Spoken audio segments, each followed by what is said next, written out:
Welcome, friends, to the Beaver Dam. Sorry about that little wait. Had a little bit of technical difficulties. I was trying to get our member video ready and up and running for those of you that are members. We got a fun video coming up with New to Good, talking about our dam roster. So, kind of working on that. I've got it finished. I just need to get the thumbnail done, and then I'll be posting it for you guys members right after this stream. So keep an eye out for that. I've got another video coming tomorrow for those of you who aren't members, so you won't feel left out. But we're going to play some Conquest, and after some Conquest, we're going to have some fun with a new segment. Instead of just doing roster reviews, we're going to go for some Panic at the SWGOH. It's going to be me going through your rosters and finding your panic farm. So it'll be similar to the roster reviews, but it'll be specific to this week leading up till 3v3 Grand Arena.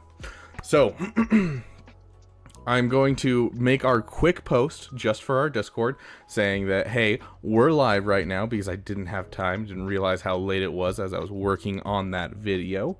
And we will jump right in. Welcome to all of those who are here at the moment. You guys are awesome for being here, and I love each and every one of you. I did see Noxious Nexus in the chat.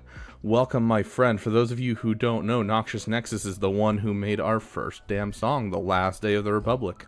So, big thanks to him.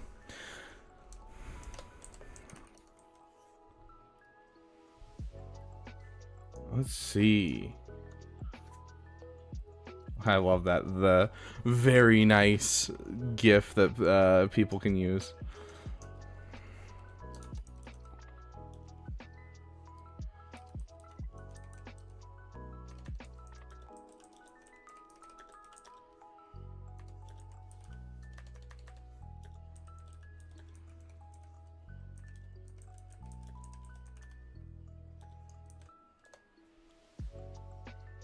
Okay. Hey Jay, AstroDB, Ryan, Black Knight, welcome, welcome. Dark Ice, I watched episode 2 in German, it's 100% funny. I feel like that's true of anything you watch in German, but especially like Star Wars episode 7, I've heard some funny things about Star Wars episode 7 in German. New segment is donors get a goodnight kiss. Don't worry, Dank, Noxious Nexus. I will give you each a kiss goodnight. Hey, Big Ninja, Tara, welcome, welcome. My panic farm is just panicking. I'm not going to survive a rodeo. Oh, gosh. Okay. Just actually really quick to show you guys kind of our Grand Arena and what's happening. We did get the dub on both accounts. So,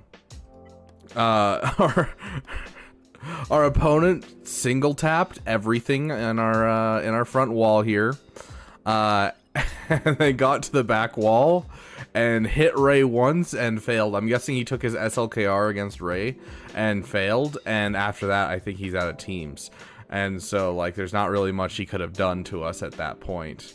This man is whipping around multiple screens. And then on top of that, hey Zombo, welcome, welcome, my friend. It's good to see all of you. Con Warlock, Dope Man, Eli. It's good to see all of you. Looks like he took maybe I don't know what he took against this. I'm actually curious if he wampa'd this, because I could see this being wampa'd because of the low gear new gun ray. This is a really hard one to wampa if there is no low gear new gun ray. If it's like a high gear new gun ray, it becomes almost impossible to wampa. But yes, Dark Ice. I wasn't going to say anything, but yes, we all know. So, yes, I've seen Newt stop Wampa before. Of course, if they have a Relic 9 Wampa, they might still pull it off, but you're increasing cooldowns and you're causing a mass swarm. It's bad for Wampa, so. It's just weird. Yeah, fair, Con Warlock, 100% fair. Stap can stap the Wampa. Okay, so they one-shot on our free-to-play. They one-shot our BT and Trip team. That's obviously the best team we could possibly have in the game. And then they 5-shot our Mara J team. Oh, that is painful. That is so painful. And how did our Geos do? 2 battles without a win. Solid holds, guys. I'm telling you, do not sleep on frickin' Mara Jade. It's so entertaining. Like, oh, okay. Speaking of, oh, I always accidentally click that. I want to see this. What's our ally code? Because I want to see what last week our opponent used. Hold on, let me get rid of this program that I keep accidentally clicking on. Okay, so we need our ally code. I'm going to move it over here so that way I can see it while I'm typing in. So we'll go .gg/p/ and then we're going to go 847-398-616. And there we go. There is the Beef Daddy. Okay, so GAC history. Defense. Okay, where was that round?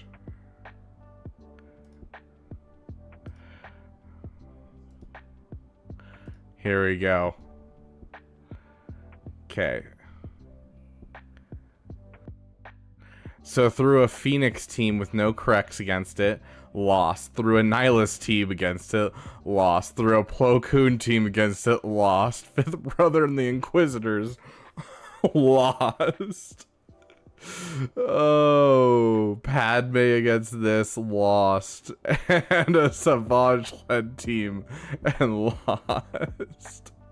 And this was a Green Gear Vader, and he somehow survived until this point. Which is wild, dude. Absolutely wild. He's not even purple. Yeah. Oh, yeah. No, this guy has zero idea of team composition. And this is low carbonite, you know? This is what happens in low carbonite. Which I think... Is this the results for this week? No. This is the other round. So we can check here. I think this guy one-shot everything. Yeah. Didn't participate. What did this guy end up doing? Got through BT and Trip. Got held up on Mara Jade. And got held up on Geonosians. Hey, at least that's a bounty hunter team. Is it a good bounty hunter team? No. But it's a bounty hunter team. Anyways. I mean, that's the thing, is he doesn't have any protection because he's a gear 2 character. And so he just gets the protection banner, and that's why it registers as full protection. Or I might have had a mod that gave him like 2 protection. But yeah. Okay, let's hop into some Conquest. We're gonna try. I keep clicking that instead of. There we go. Surprisingly enough, we're doing easy on our free-to-play account. Who knew? We actually really need to finish easy on this this set, just because I want to get into normal. Even though I know normal is gonna be too hard for this account, it'll still be good for the account to be able to go to normal as soon as we get like 1 or 2 more teams in the inside the game. 6% evasion. Let's give 5% speed boost.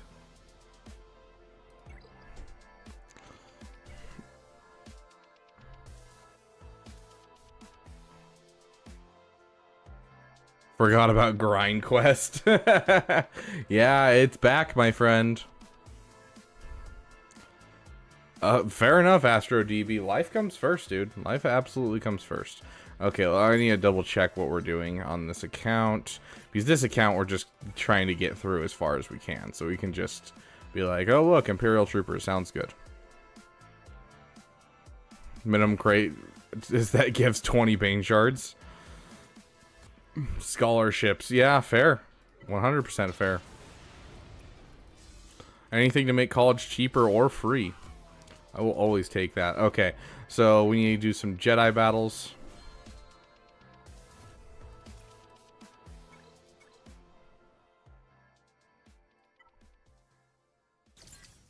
I need to fiddle with my light side teams again because I've added a couple different things to these teams. So get rid of you, and we're looking for... Let's just go to Jedi. Where's old Ben? There's old Ben.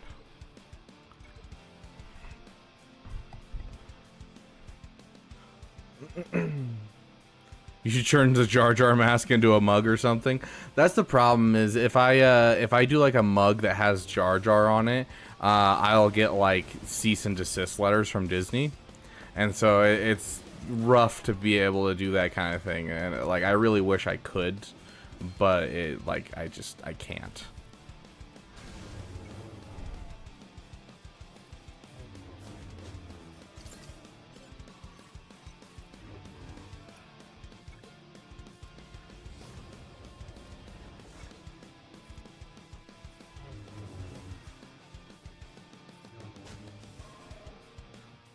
Hopefully you guys got the dub. I will check the scores in just a moment, and I will announce the winners, because I'm pretty sure we're at a point where even if we don't have... I think we're only missing one person, and I don't think, regardless of his score is a full win or a full loss, I don't think it changes the overall outcome of the actual, you know, GAC tournament, so... Yeah, unfortunately, Disney is pretty... Okay, let me take a look at our GAC overseers chat.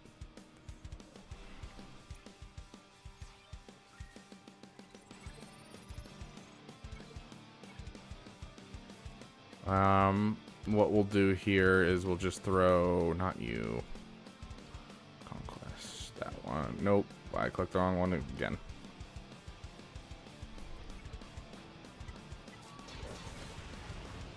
You are a bold one. Oh. Welcome, mischievous Grievous.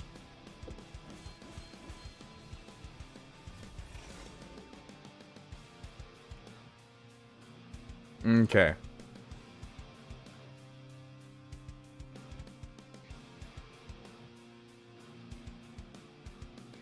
So it looks like we're still missing a couple.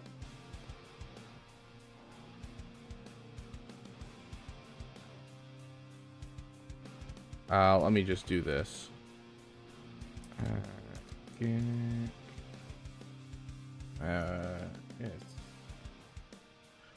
That's right. R and D. There it is.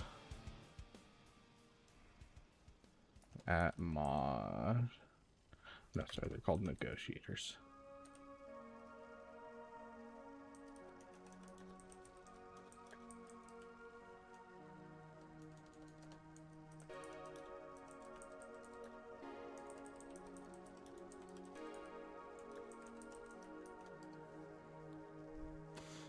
Evil Michael Bay directed the sequel trilogy. We'd have a lot more explosions and lightsaber stabbies.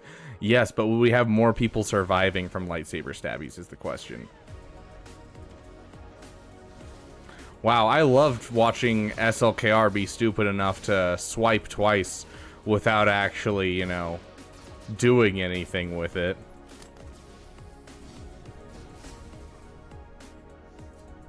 That was so dumb. Let's give him Zealous Ambition over here.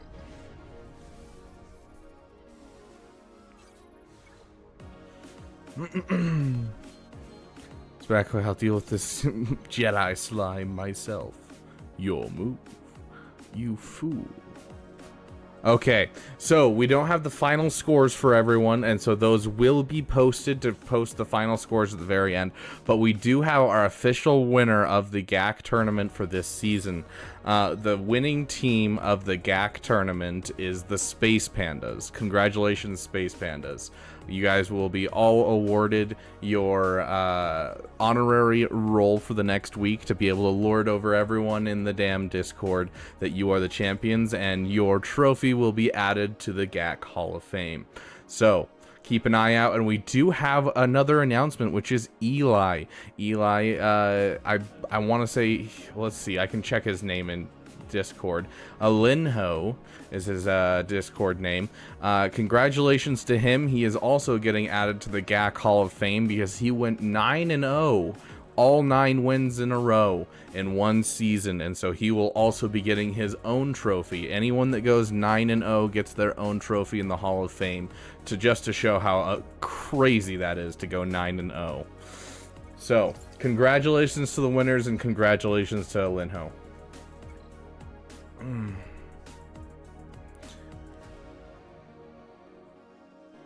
Jay, let me answer that for you. So, let's get it over to right here. If you look here at the very bottom of the Discord, there's the GAC tournament. And so how the GAC... Oh, hold on. Sorry, I forgot. It does the weird streamer thing. The GAC tournament down here. And so the GAC tournament is basically a place where you can have a team that works together with you to help you get through your grand arenas and work together as a team. You're also able to basically compete. And so we break up everyone into teams, and then each team chooses a name, and then they compete with their allies to try and get as many wins as they can. And the team with the most wins gets a permanent spot in the Championship Hall of Fame with all of their names on it. It's very, very fun, and it just kind of gives an extra fun little thing for Grand Arena. So signups always happen in the off season leading up to the weekend before Grand Arena. So this weekend coming, we will start getting people to sign up and start setting up teams. So keep an eye out. We'll do an at everyone to let everyone know.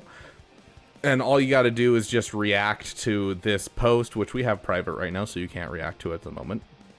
But you'll be able to react to it, and you'll be able to get in, and then we'll split up the teams and go at it. And so you can see right here, like, this was my team, the Maldalorians.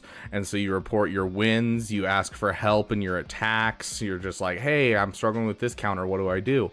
You can, you know, get some help. We even have voice channels in the Discord, GAC Help 1, 2, and 3, where you can hop in with your teammates and talk to them and be like, hey, I'm streaming my GAC. Do you guys want to help me out? So it's just a fun little thing for us to do.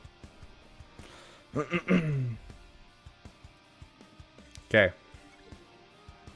Let's see. What's the feats? Hermit Yoda surviving. And then no Jedi. Okay. Well, let's go to Jedi, I guess, because Hermit Yoda has to survive. Jedi, you... Wait, isn't this against Jedi Knight Revan already? As the Maul treatment?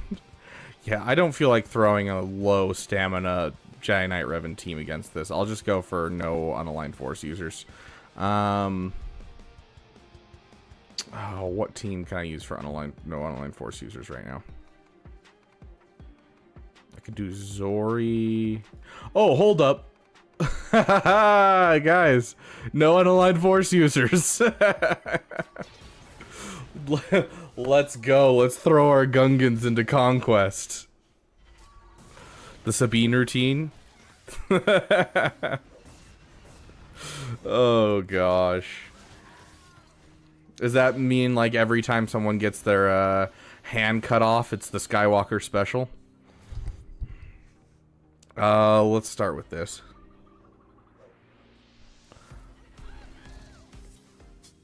What do you mean Jar Jar's a Sith Lord? It lies outside of your understanding, don't worry.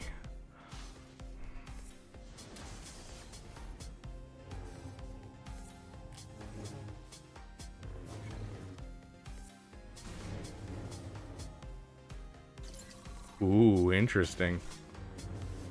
Are we gonna lose the shield generator? Which this was a counter. Arnold did find this to be a counter. Just because of Jedi Knight Luke Skywalker's overall way of just working. His stun just works really well. It's just, it doesn't work in other game modes because once you throw them in Grand Arena, they're immune to stun, and so it doesn't really matter. Maybe I should have done the turn meter train at the beginning instead. Play it the way you're supposed to. Throw. Jeez, how is he gaining so much health and protection? What is the stuff that they have on them? They all have Jedi's will? That's wild.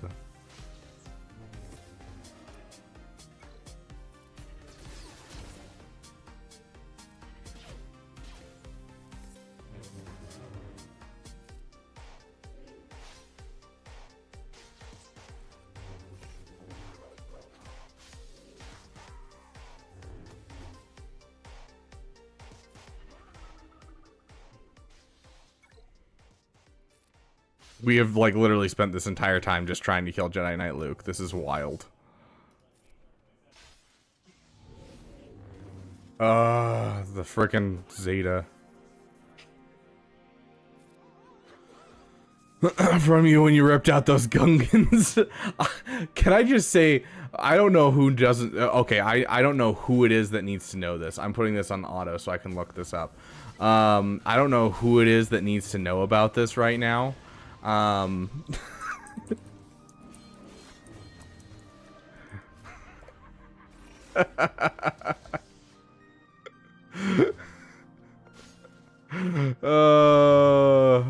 There's so many interesting stuff in the the visual guides. Signature look of superiority was a description they used for Count Dooku. Like, oh, it's so great. I love the visual guides for Star Wars so much. I read them so much as a kid, dude. Like, oh, they are so great.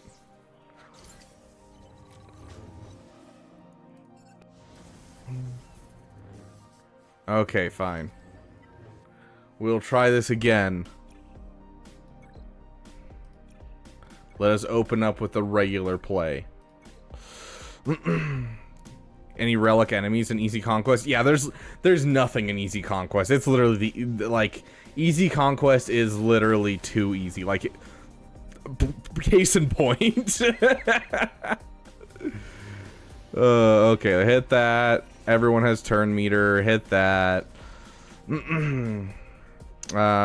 Sure.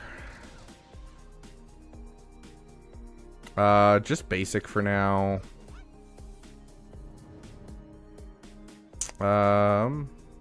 Honestly, basic can.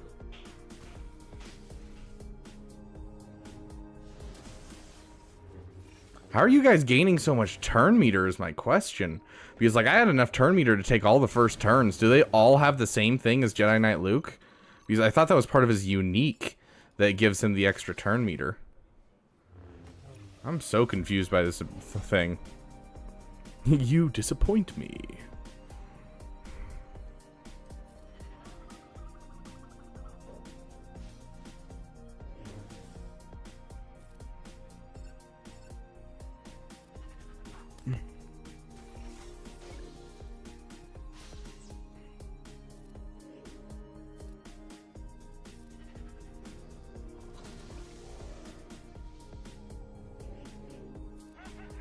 There we go. Now we're doing good. We're doing solid.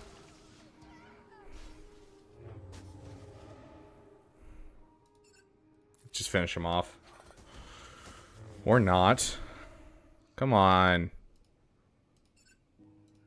You're gonna be fine. I trust you guys.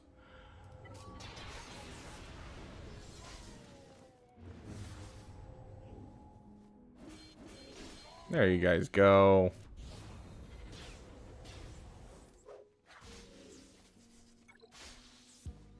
Perfect. What do you mean an opportunity to get the Death Trooper and you can't get him? What do you mean? Death Trooper from what? Also, let's get some Kyber bangers in here. Padawan deletes teams in Conquest? Heck yeah, Dink. You got a video you can send us so we can take a look at it?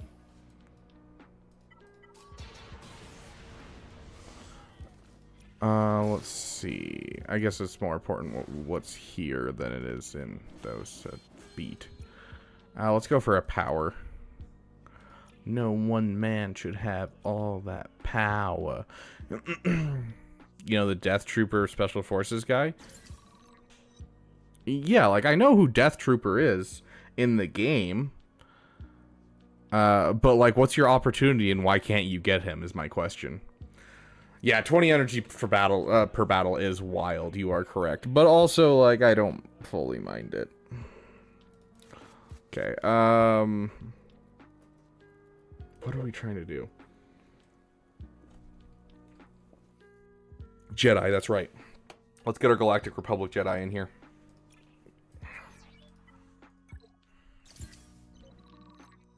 But yeah, does anyone have any requests for some Kyber bangers? We'll start off with our song just for fun, and we'll kind of go from there. What if I told you that the Republic was I'm not going to put it super loud because we're not trying to get too hyped. But we want it to be, like, semi-good. senators are now under the influence of a Sith Lord called I don't have Gungan style. No. I haven't even listened to it. I had success with a solo cup, so you need tons of leaders to solve a few consumable road. Also, you're too easy, Conquest. You have other plans for your crystals? I still have quite a bit of crystals lying around, so I'll probably just waste mine, honestly.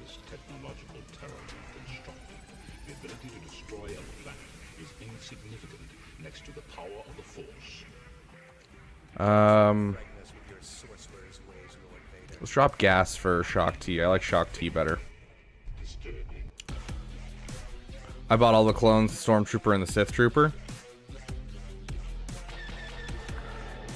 Oh, they added him in Fortnite. Okay, I didn't see the previous message. He's the only Star Wars Trooper I'm missing. I spent so much money for the Star Wars skins, and now I don't have enough to get the Death Trooper. Oh, yeah, that's rough. It's kind of depressing that, like, if I want to go and play Star Wars, the best I can do is Fortnite right now. Like, that upsets me just a little bit. Con Warlock, is Shadow Contingency... What is that? What are you referring to? I probably shouldn't have taken this team against it. It's at 10%. I just realized that.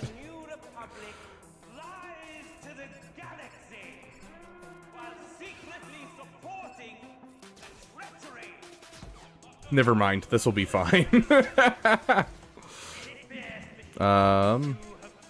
Basic.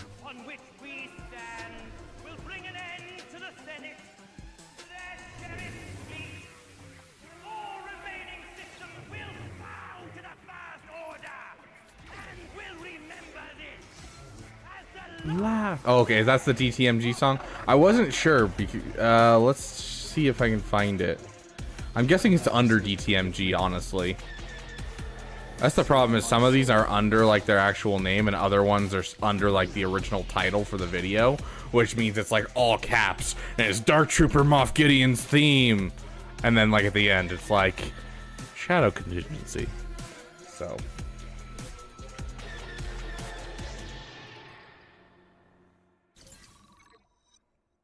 Okay, there you go. I haven't listened to this one in a long time, and that's just because we don't own a Dark Trooper Moff Gideon. Let's get that Savior. Savior mechanic would be very nice on the free-to-play account.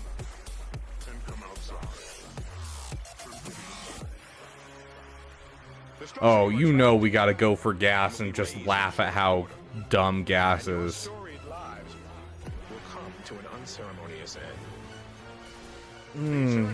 Are you enjoying Conquest? I'm actually okay with this one.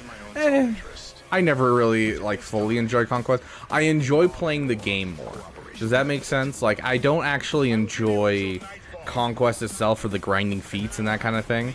But I do enjoy just playing the game more. And this gives me the opportunity to practice counters, take a look at a team and be like, okay, what can work against this, even though it has all these crazy modifiers. And so, like, I like it for that sense, but I'm not a fan of feat grinding no matter where you are. Like, if you're gonna grind on feet, that's on you. Like, hey, Foo Dude. My building skills have improved since the last time we fought count. Twice the builds, double the fall. Oh, yeah. And I do think the data discs definitely have their place in making it really entertaining. Do we have any other requests for what's coming up next after this song? Also, I'm looking into a way to make my life easier when it comes to doing our music and like our overall setup, but it's gonna take a while to set up. Hey, Storm, welcome, welcome. The Grievous song? Which one? We got 3 of them. Do you want the newest Grievous song that Arnold just put out, or do you want one of the 2 Isaac ones, the cough one or the emergency Jawa juice?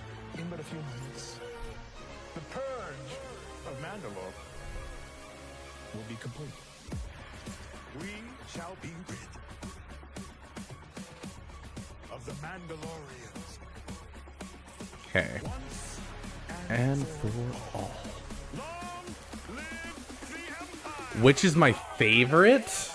You're asking me to choose between all these amazing songs and our song, which is absolutely fantastic. No, Ooh, that's a hard question nowadays because I listen to them so often. I think Thrawn's is still my favorite, with Pull Out of the Sky being a close second. I think those are the two that I love the most. And number 3 is honestly probably going to be Our Song.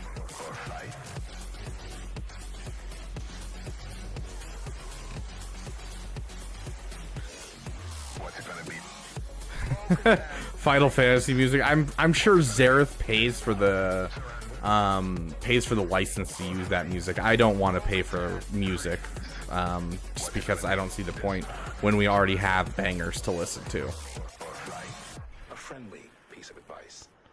Okay, so next up was General Grievous, followed by Hondo song, which I think it's this one. Tell me if I'm wrong, but I think this is the General Grievous song you're referring to, Mischievous.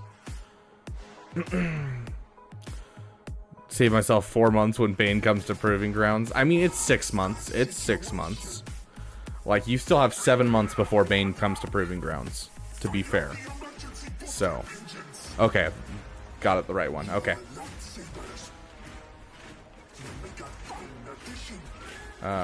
Get rid of everything. It's just SWGOH solo right now.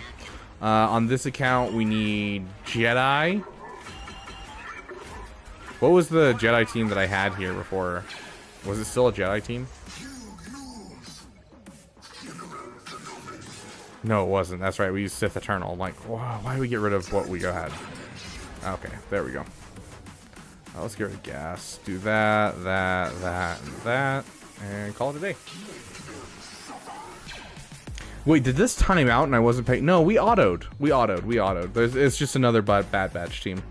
I'm just getting confused because I'm running two at the same time while also trying to pay attention to your guys' chats. So.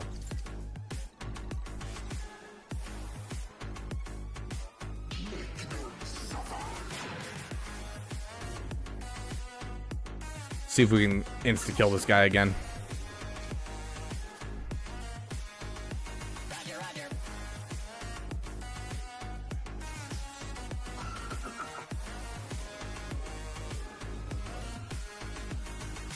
Everyone has buffs, so... Oh, but they have days. My bad. Let's just get the offense up real quick.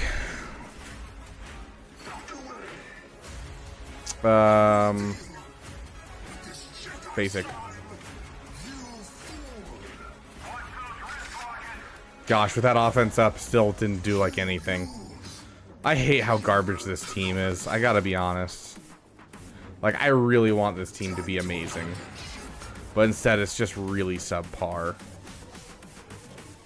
And somehow we just missed out on 2 turns right there.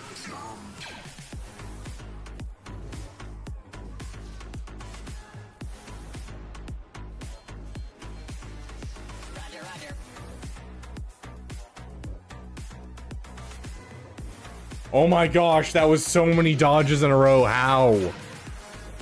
Like, I get you have evasion up, but holy crap. Yeah, with that, can you play the Night Sister song? Yeah, I can do that. I think I have that one. Next up on the list is Hondo's song, though. We are lords. It goes. Instinct, it goes. I really hate how garbage this team is. I want this team to be so good.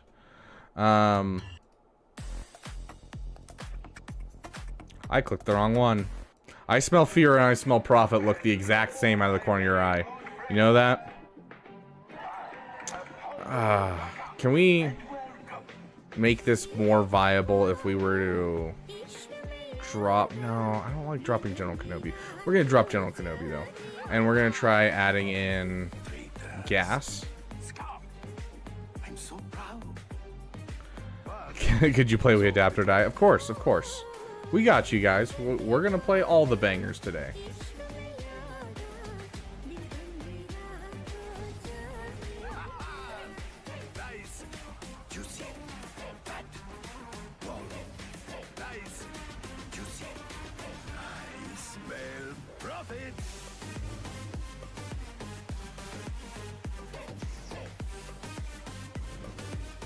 I smell pro-fear. Clear off that.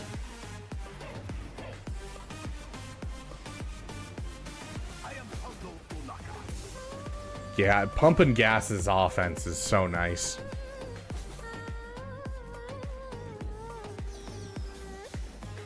Oh no, those whistling birds. Oh, that was scary over here. Okay, this is a team I don't want to deal with. Conquest. SLKR is like my go-to for like, I don't want to deal with this team. Favorite Star Wars era? Mine's Clone Wars. Favorite Star Wars era? That's a really hard one. I like anything that's outside of the norm. Like anything that's unconnected are some of my favorite stories overall in Star Wars, where it feels like Star Wars, but it's very much just a different world. Like I loved the Darth Bane books, where it like almost felt like normal Star Wars, but it's still like removed by 1,000 years. So that was fun to read. One of my favorite books I've read in Star Wars canon, just for the atmosphere, was Into the Void.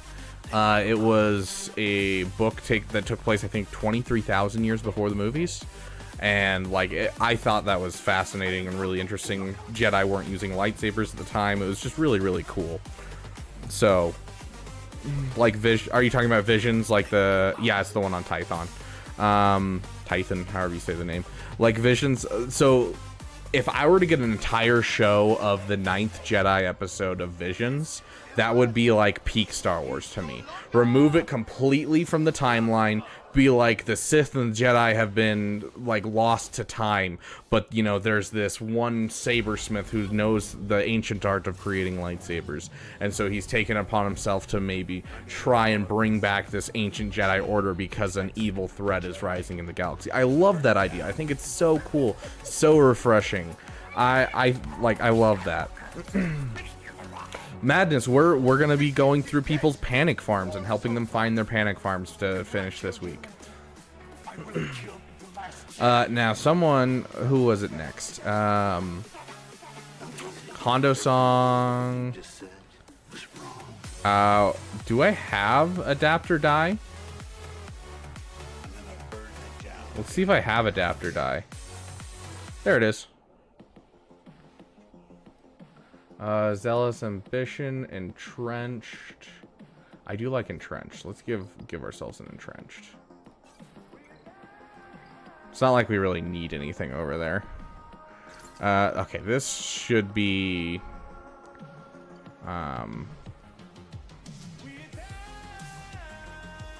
we'll just make a team really quick. Galactic Republic should be fine for this.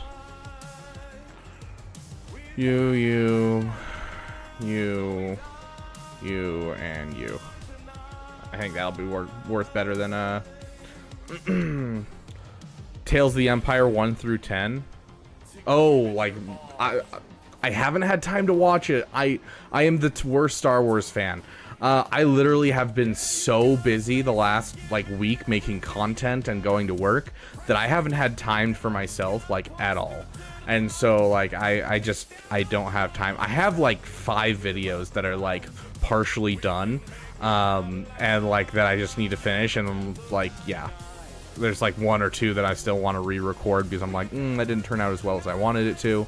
Like I just have not had time, and I really need to watch Tales of the Empire. I'm going to be watching it here. Everyone keeps saying that it's subpar. I'm not listening to them though, because I'm going to go in fresh, as I always do with everything, and I'm willing to hear them out. But yeah, I'm excited to watch it. Honestly, and there's a piece of it that I'm going to be using it in my Star Wars D&D campaign, and so it'll also be nice for that as well. So yeah, it's just, I'm excited. So, did Luke ever get those power converters? Good question. Did you know in the original version of episode 4, they were supposed to have a scene of the handoff of the Death Star plans to Leia? Like the end of Rogue One was supposed to happen at the beginning of episode 4. as well as there was a sequence where Luke, this was, you know, thought bubbles, it wasn't ever like ever put into production, but they were also thinking about having a race through Beggar's Canyon and introducing Biggs and Luke this way, so that way Biggs coming in at the end of the movie would make sense, because you don't really know that they're friends, and then all of a sudden he shows up and he's like, oh yeah, we used to race through Beggar's Canyon back home, and it's like, who is this guy and why didn't you show up earlier? But yeah, anyways. I'm doing 2PO, skipping 3PO, and then relicking Padme for Kron. There you go. What are your thoughts on building a Seer Junda if I won't be getting Malicos anytime in the next year? I mean, it's still a good team. Like, I wouldn't sleep on the team by any means. This is looking like it's not going to work, but hey, we're going to keep trying. Like, it's still a good team by any metric standard, even without. Although, I will say, if you're making a Seer Junda team, are you willing to give up your Kylo Ren Unmasked? Because that's kind of a big part of that team not being absolutely stomped. If you are not careful, the team will just fall apart to Darth Revan.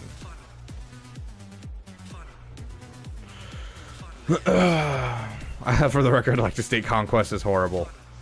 It's not my favorite by any means. The feats are what makes it unbearable to me. The battles I don't mind too much. When I'm doing 2, it becomes much more tedious.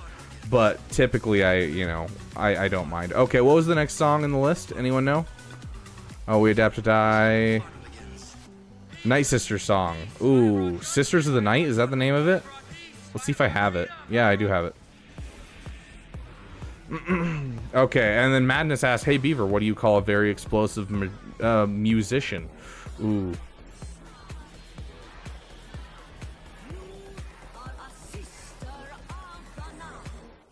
A bombardment. That was good. That was good. I was like, I think I can think my way through this one. So, some people are saying that it's better than Tales of the Jedi. Okay.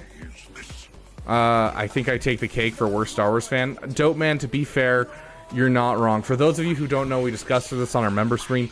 Dope Man, sorry to dox you, but he has not watched all the Star Wars movies, and yet he's played this game for, you said 3 years? Right, Dope Man? Which is wild to me. Just absolutely wild. Just, he's a living, walking, breathing meme, which is wild.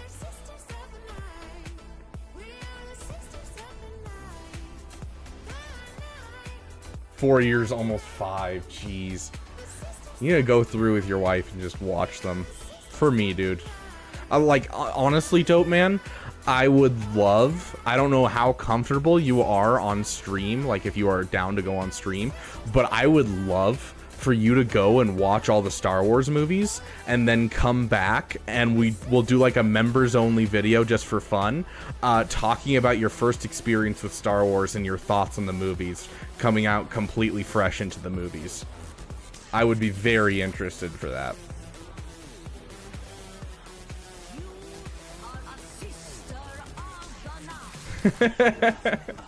I think you should switch names. All of the Tales of the Jedi was way better than the Tales of the Empire. Yeah, see, that's what I've been hearing is most is just everyone's kind of like, yeah, Tales of the Empire was mid. Seer is worth it? Yep, absolutely. Well, this conquest is going smooth. 2 blue leaders resolved with a blue and white ambition halfway through Sector 2, and it's a breeze. Heck yeah. Although you have to be careful because with that, you can't use CLS. CLS falls apart with Leader's Ambition, or whatever it's called. Leader's Resolve.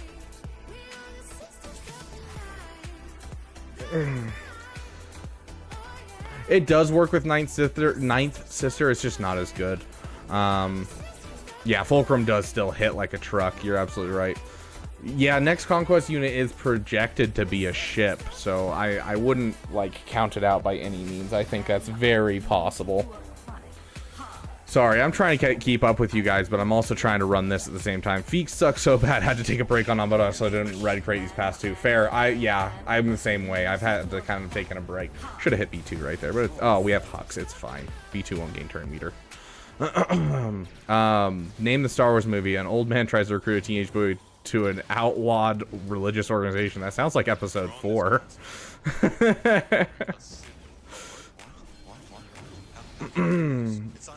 4 years, almost 5. Yeah, 2, 8 million GP. 2. Just watch the memes to the movies. The memes tell you everything. Fair. Take a seat.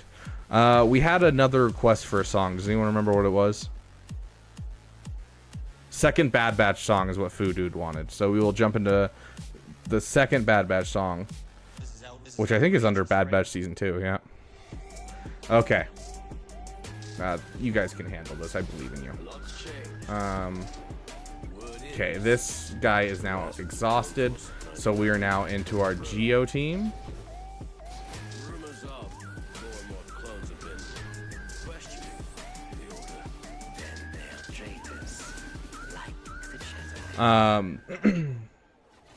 Clone Wars is on YouTube, the cartoon, the one with Shaggy and Dirge. It's also on Disney Plus. They added the entire 2D Clone Wars to Disney Plus, which I really appreciate because I love that so much. I've gone back and rewatched it probably twice since it's been added to Disney Plus. So you'd be down for that, Dope Man? Heck yeah. I will. I mean, people are suggesting machete order. I don't remember what that means. I would have to think about it long and hard. And I would also need to know your personal preferences when it comes to movies in general. But like my go-to is always 4, 5, 6, 1, 2, 3. I think that's the best order, and then you can watch. I personally would do 4, 5, 6, 1, 2, 3 Solo, Rogue One. I think I like that order the best. And then 7, 8, and 9 you can watch in your own time at the end. What was this team? Yeah, it drops guard off of CLS, which can make it so that way the team works like half as good, because honestly having guard on CLS is half the viability of the CLS team. So wait, Beaver, would this make Dope Man chaotic good, chaotic neutral, or chaotic evil? Chaotic evil, obviously. Yeah, CLS does suck with it, but Phoenix and Dash can carry in his place. Absolutely, 100%. And I love the interaction of, who is it? Keller and Beck with Leaders Resolve. I think it's so much fun because you get a taste of Keller and Beck's Datacron. I already forgot what this was again. Bounty Hunters. Bounty Hunters should be able to be taken out by our regular Jedi. We'll drop you out for another Jedi. Not Jawa, Jedi.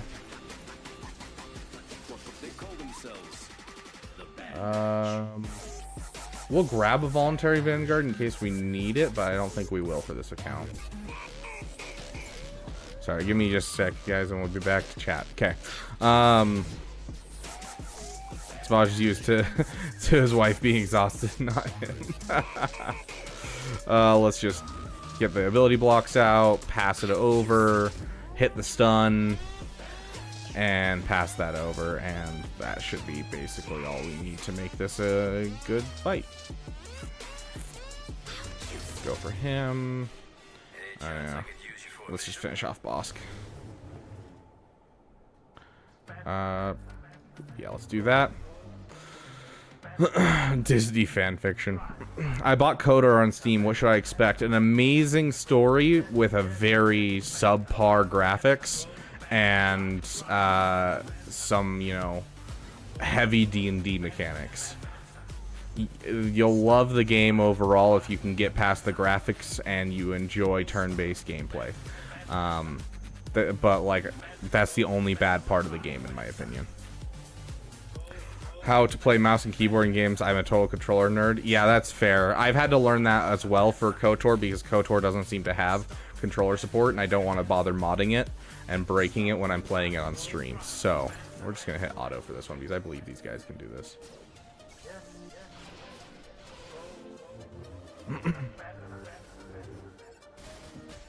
Or not. These guys are gonna be stupid. They're not gonna do it.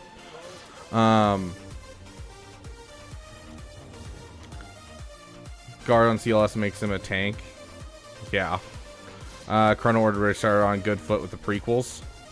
That's the thing though, is I'm actually not a huge fan of the prequels. Like episode 1 I think is mid. Episode 2 is one of the worst Star Wars movies. I mean, the worst Star Wars movie is a bold statement though, because any Star Wars movie is better than most other regular movies. But like, oh, I just took Geos against. Oh, hurry and kill them, please. Just hurry and kill them. Don't die off, please, Geos. Oh, thank goodness. Star Wars Episode 2, like, I'll still watch over most other movies. And then Star Wars Episode 3 was great. It has its problems, though. But I feel like 4, 5, and 6 are definitely where most people should start.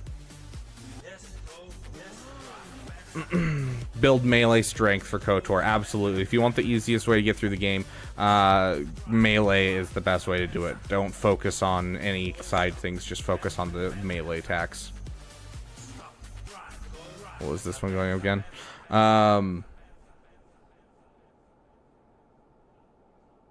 Have you made a video on gas unlock yet? Trying to do part 4 with absolute minimum amount of Zetas. I believe people have been saying B2 is the only Zeta you actually need to apply. I would say B2 or B1 will get you through, honestly. I think either one will do exactly what you're looking for to do it. But because someone has said they succeeded with just B2, I'd say go for B2. But I have not done my guide for it yet. As I said, I've got so much going on with Lightspeed bundles and everything. I'm trying to get guide after guide out. Like, yeah, it's been crazy. I've been wanting to replay Star Wars Obi-Wan because I played it like once a long time ago, and I don't remember anything from it. Every time I click on this one, I see the team, and then my brain just does not process what team I'm going against. Okay, that looks like a Jedi team.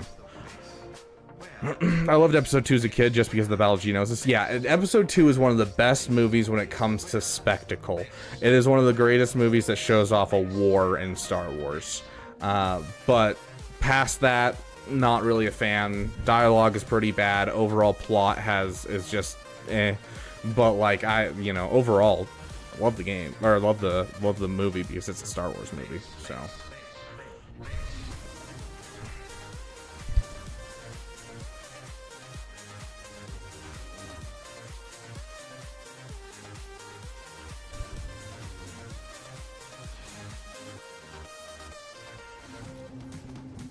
Hey Joshua, welcome. Sorry, I'm a little behind in chat at the moment.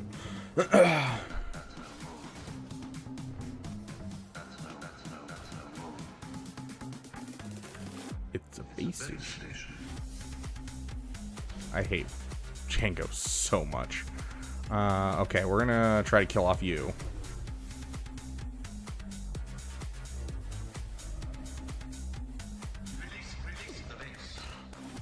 I would love to play KOTOR, but the game keeps crashing whenever I go to certain areas of the map. Kind of sucks because this game, Phantom hyped me for it. Ooh, that's rough.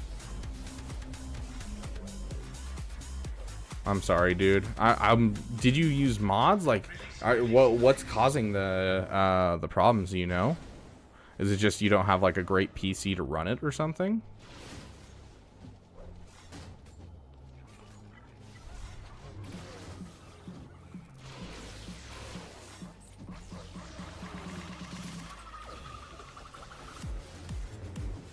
At least get the kills. We need the Jedi kills regardless of what happens the rest of this battle. Episode 2 is the most underrated movie of them all, to be honest. So much hate. Django's a beast. Like, as I said, there's a lot that I love about Episode 2. It's just a very, like, poorly done when it came to, this has always been a problem of George Lucas, is he's not great at directing people, which is why in episode 4, 5, and 6 he always had other people do his dialogue and do that part of the job for him.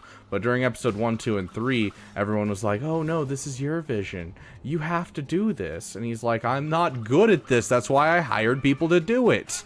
And so like it's just, you can tell that that's a problem throughout. And so like I do think it's underrated to a degree, but it's also just like, you look at the clones and they all don't act like soldiers. You look at all the Jedi in the background and they're just... It's kind of like watching Ewan McGregor in episode 1. Like, as much as I love the fighting in episode 1, there's certain scenes where you can definitely tell Ewan McGregor's just swinging his lightsaber randomly, and because he doesn't put like confidence in his swings, it looks like he has no idea what he's doing, and they're just adding in things where he's swinging. So, Ice Sand is so rough and coarse. I miss Star Wars Episode 1 video game. Dude, I missed the Star Wars Episode 3 video game. I really want to replay that game. Dude, I played so much of the Episode 1 game, though. Oh, so much. Honestly, PS2 boot, the greatest startup of all PlayStations? Oh, absolutely. I don't think anyone will fight you on that. Like, yes, there is a correct answer, and you just stated it. Like, I mean, the song's playing. We gotta use this team. Completely vanilla from Steam. My PC is not great, but good enough for that game. I mean, yeah, any PC should be good enough for that game unless you're running like a potato laptop, like a Chromebook or something.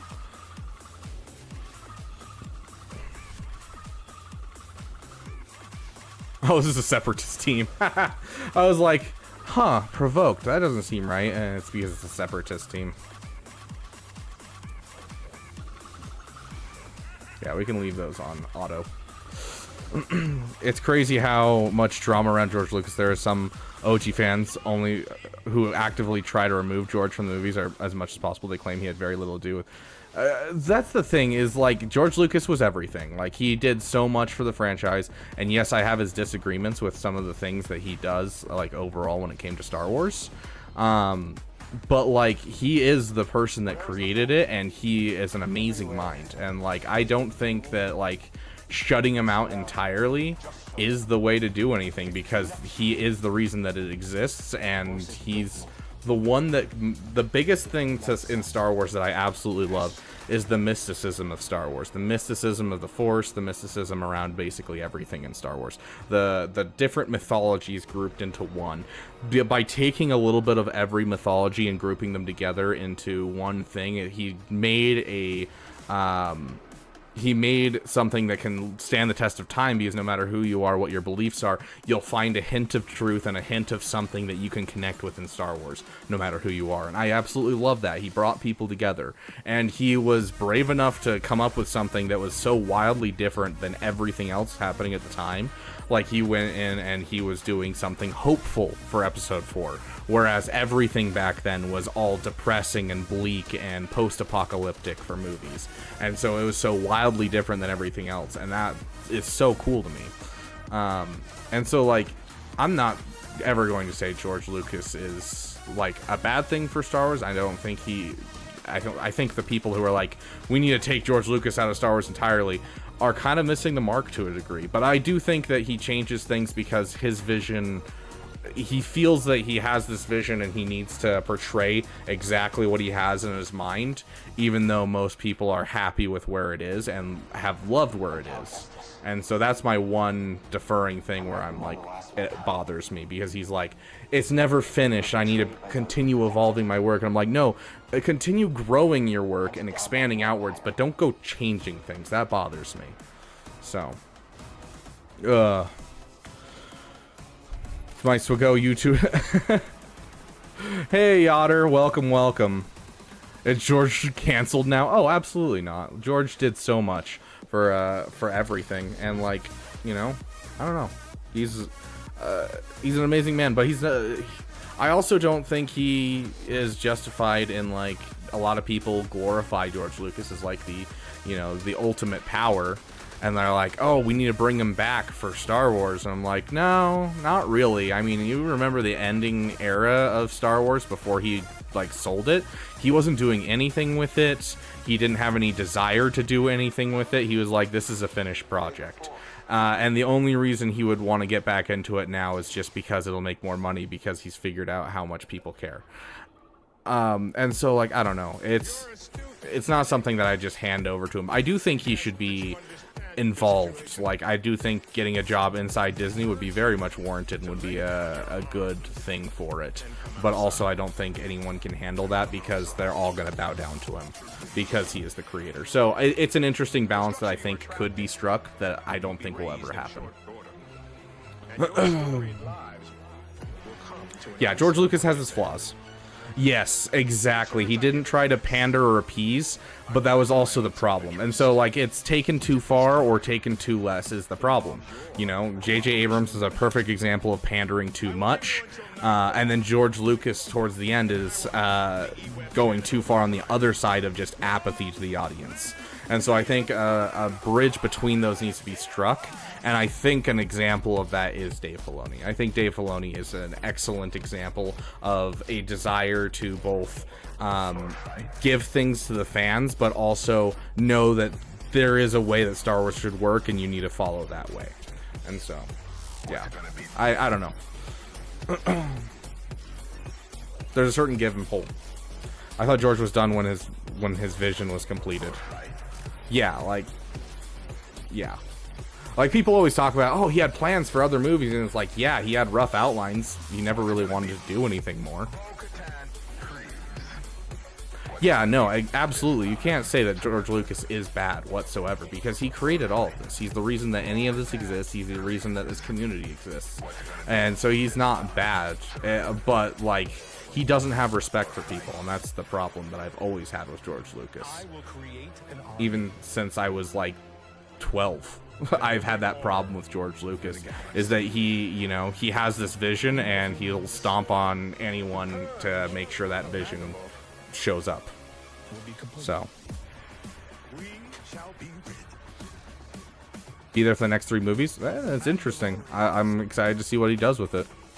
I don't think that's a bad thing at all.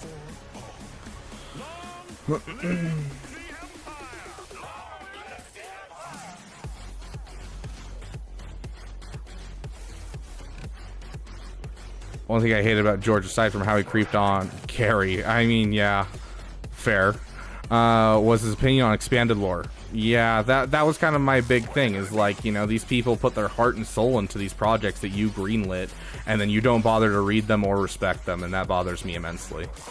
But then on top of that, like, even stuff that's like pre-established, he'd change, and it's like very rare that he'll ever be like, oh yeah, like, he'll take things from, like, one of the most annoying things was the Moraban Korriban thing.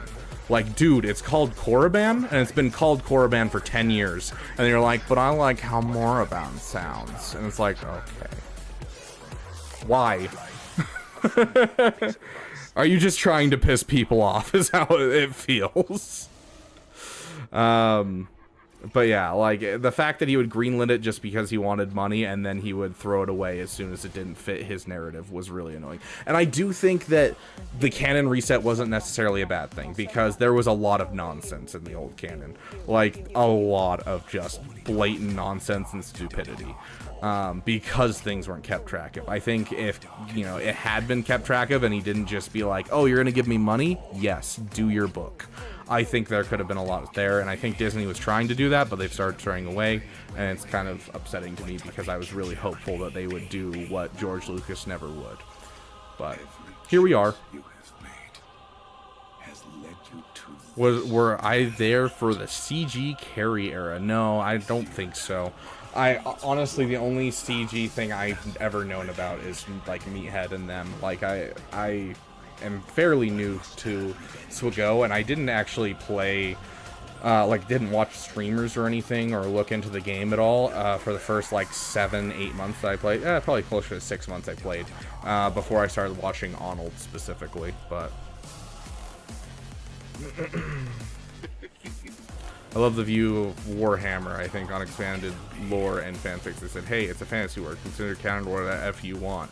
Yeah.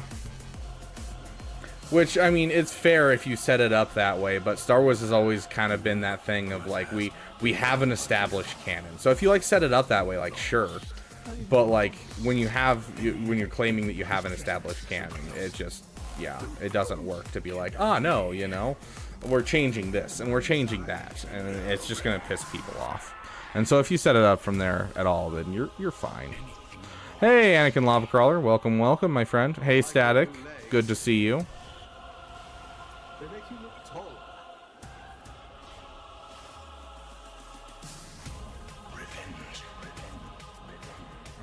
SWGOH style game with Warhammer characters.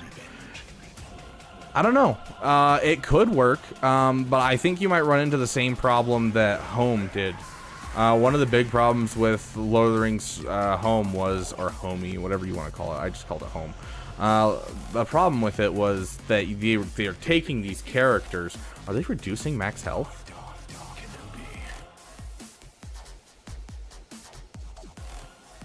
Because I only have 1 bar of health now. That's weird. They're taking, like, there's not enough well-known characters inside Lord of the Rings, and so they're having to make up all of these characters just because there's not characters people know.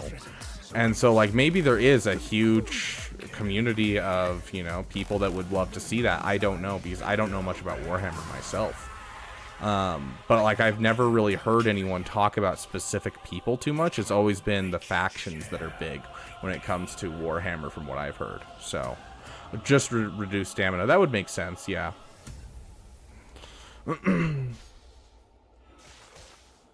Now I knight you as a sister.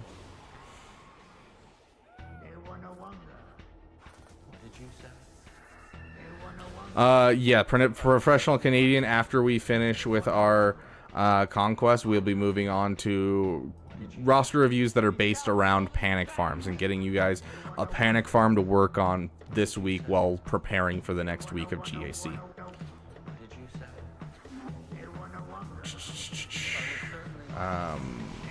We're looking for Phoenix.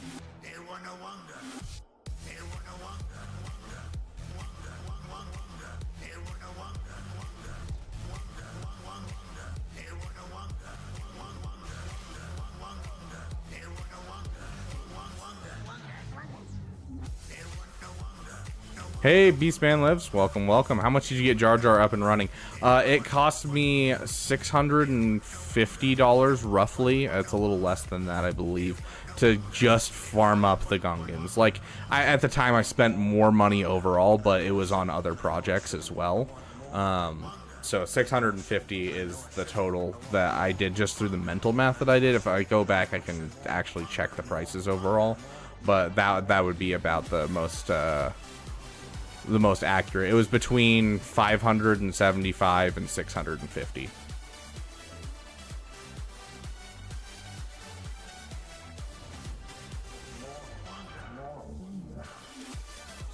Oh yeah, she counts as separatist. I was like, why did that deal so much damage? That's why. Unlimited power, that's how much. Most factions usually have a few big characters, but yeah, Warhammer is geared towards armies fighting, not individuals. Yeah, and I'm sure there's, you know, stuff in the overall canon. Like, I seem to remember something about, like, some, quite a few people going crazy, and, like, some stuff with overthrowing the Empire and the Emperor and, like, certain heretics and stuff. So I'm sure they could do it to some degree, but you're gonna run out of specific characters quite fast, I feel like.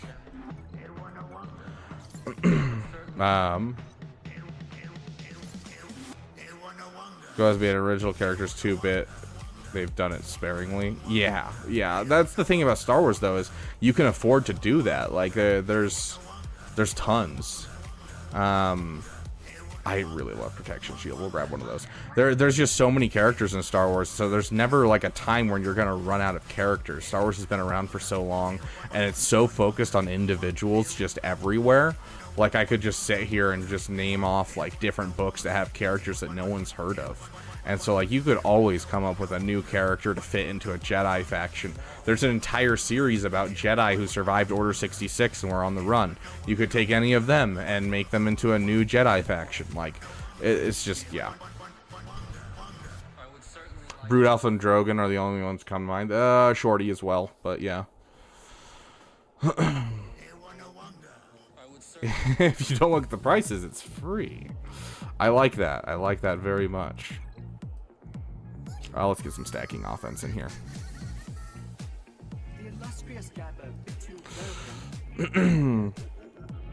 Hey, E-Dude. Welcome, welcome. Me staring at my bank account disappearing when buying in-game currency. Oh, please, don't pretend that SWGOH is what drains your money. It's 100%, oh, what is it called? Oh, the anime game. The anime game you play. What is it called? My brain's saying Honkai Star Rail, but I'm like, that's not right. It's not Honkai Star Rail. It's the other one. It's the gacha game that, like, everyone got into and everyone likens to, oh, Breath of the Wild, but anime. Genshin Impact. Thank you, Instinct and Lava Crawler. Yes, Genshin Impact. Yeah. Yes, congrats to Space Pandas for the win. Yeah, that was a fairly one-sided GAC tournament this time. Last time it was quite close, but this time I felt like there was quite a disparaging distance between the teams. How much thought CG must have put of them to figure out original ability names. They've always been really good about making abilities that are like really on point for the teams. So, what character would you add for a PP? Oh, like what character would I add to the game if I wanted a new passion project? That is an excellent question.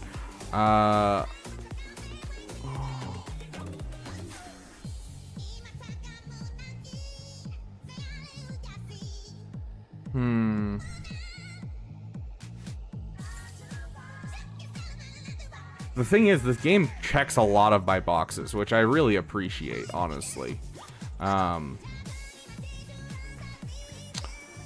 Like, honestly, a lot of my boxes. Like, it has Mara Jade in it, it has Thrawn in it, which are two that I'm, like, immediately, like, always need to be in the game. Revan's in here. Bane is in here. Like, you're already checking off a lot of my boxes for, like, characters I would like to see.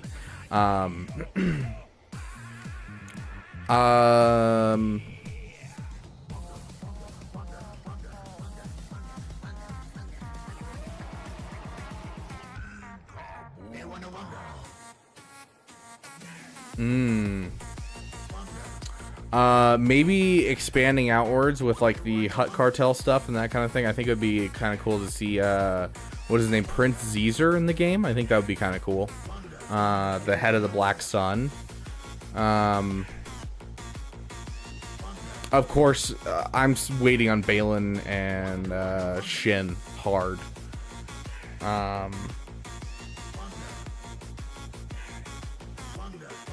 But as for like old canon stuff, I think Dirge would be a really fun one, a really fun side project, especially to lift Trench for fun.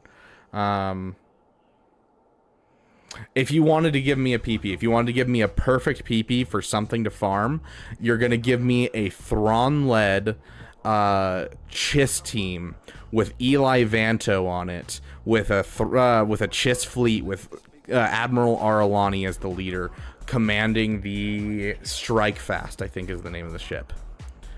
That would be the perfect PP for me right now. Caramel salt sea ice cream. I mean, I like caramel. It's not my favorite, but I like it. Do you think High Republic characters are ever showing up? Not until at least Acolyte's coming out, because no one knows anything about, like, that is a super niche thing. And like Bane is also niche, but at least he showed up in Clone Wars. Like, it's hard for me to see very niche things, and currently High Republic is very niche.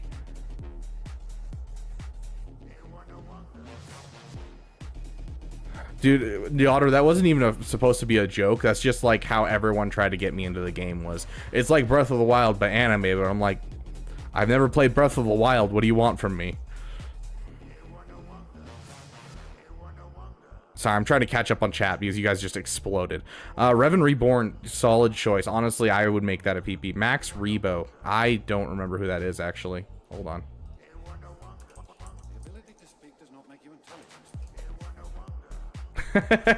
Yes. Oh, that'd be hilarious. Father, son, and daughter, I don't think could ever come to the game because the power scale is just so weird that it wouldn't really work, but it would be cool to see them. Agent Kolar and Seissitin, I think, would be also great ones. For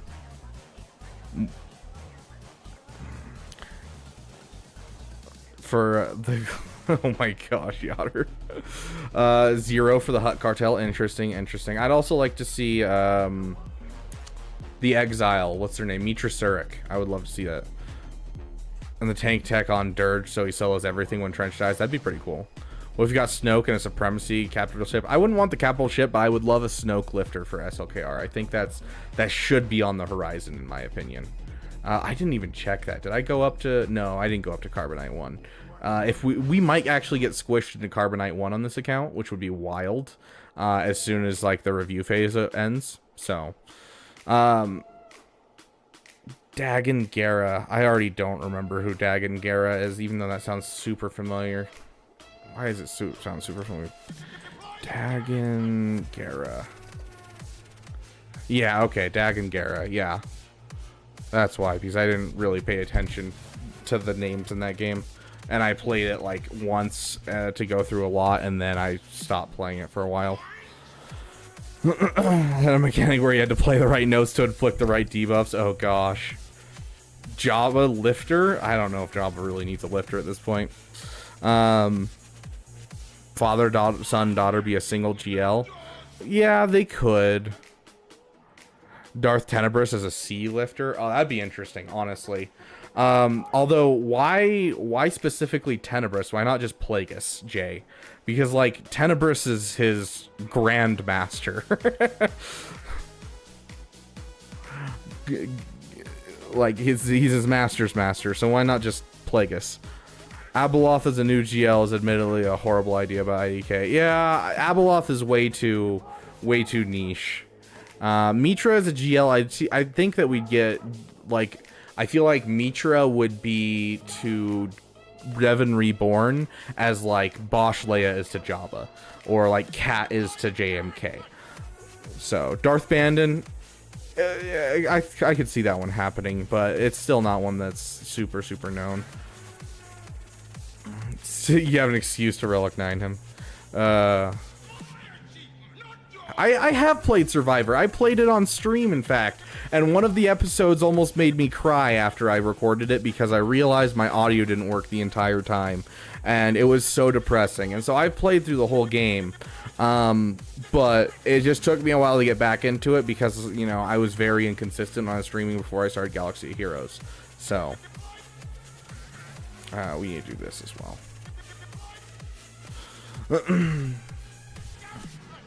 Survivor was mid. I really enjoyed Survivor. I enjoyed Survivor more than Fallen Order, honestly. Jabba got his lifter and his Rex. Yeah. You like Tenebris better? Chancellor Palpatine work like Starkiller, and he needs one Jedi, one Sith, one Galactic Republic, and one Separatist. I would love that for Revan Reborn, where he has that same type of mechanic. Honestly, that's kind of what I'm hoping for out of a GL Revan Reborn. What if Plagueis is too good for CISO? He rocks it with Tenebris instead, like Bane. Plagueis as a standalone because he doesn't really go with C. Yep. Tar Vizsla, the first Mandalore, and the Darksaber creator. I think that would be really interesting, but before that, I'd like a Pre-Vizsla. Pre-Vizsla just needs to be added to the game. Not only is it just a character everyone knows and a cool character in general, it'll give Maul another character that he desperately needs, so that way we can stop having like, you know, trench team, but like, you know, Jango, wherever he might end up, Jango won't have to be permanently with the Mandalorians, because currently he's stuck in the Mandalorians because he's the only other dark side Mandalorians. And so, you know, I would love to see Pre-Vizsla in the game. Let me switch this to full screen. Okay. So, yeah, any character from Ahsoka, absolutely. Darth Jar Jar for Bane. Where is post-Vizsla? Oh, he comes, so first Pre-Vizsla happens, and then there's post-Vizsla that comes next. He'll be the next marquee character.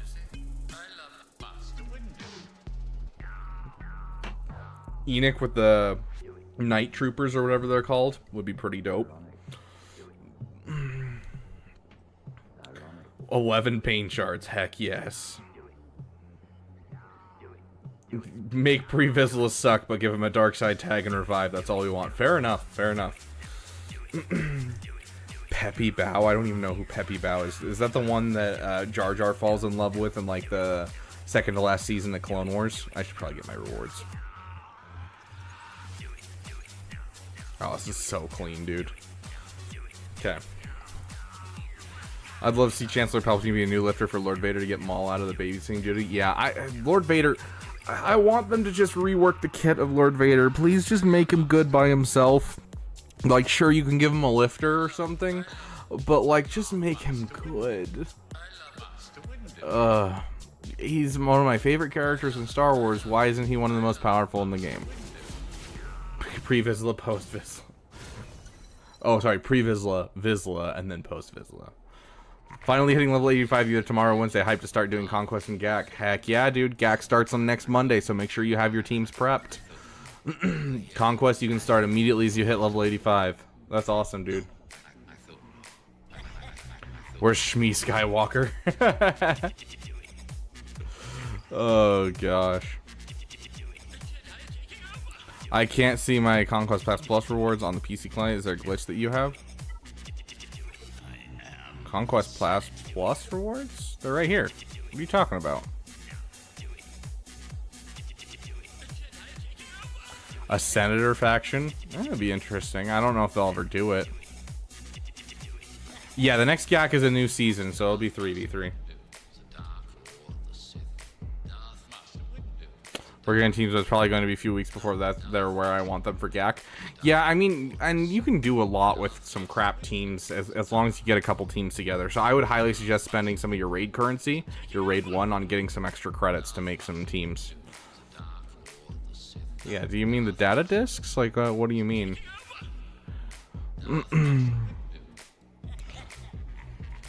What are your thoughts on an Empire fleet for the first starter fleet at level 60 with a TIE fighter, bomber, taxi, and defender ASAP?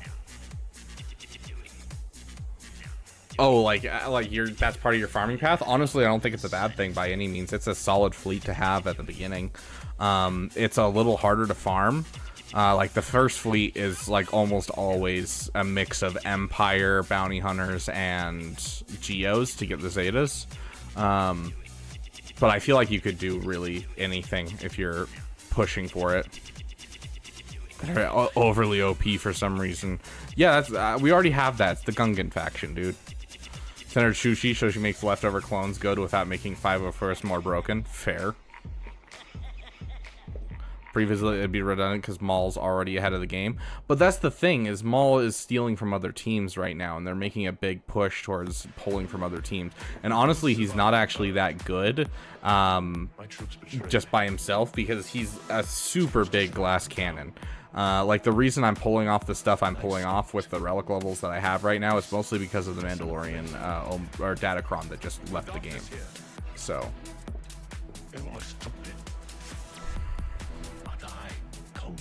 it's just the bottom side, not even like what's locked on top. Have you tried resetting your client to see if that works? Only bombardment. I know it's the stupidest IT trick in the book, but try it. Bestiary faction would be interesting. Getting Nexu, you know, getting some other stuff to go with the Wampa and having a beast faction would be very interesting. I agree. Use the last 2 raids, getting gear and credits to get them up. Got my Geos all to gear 11. I have a decent Marj team, a Corrects Phoenix team, and currently working bounty hunters. Heck yeah, dude. Sounds like you're in a pretty good boat, Jolly Wizard. We are about to do roster reviews, Jay. It's been kind of crazy, so I previously it'd be redundant because Maul already ahead of the game. Okay, I get it now.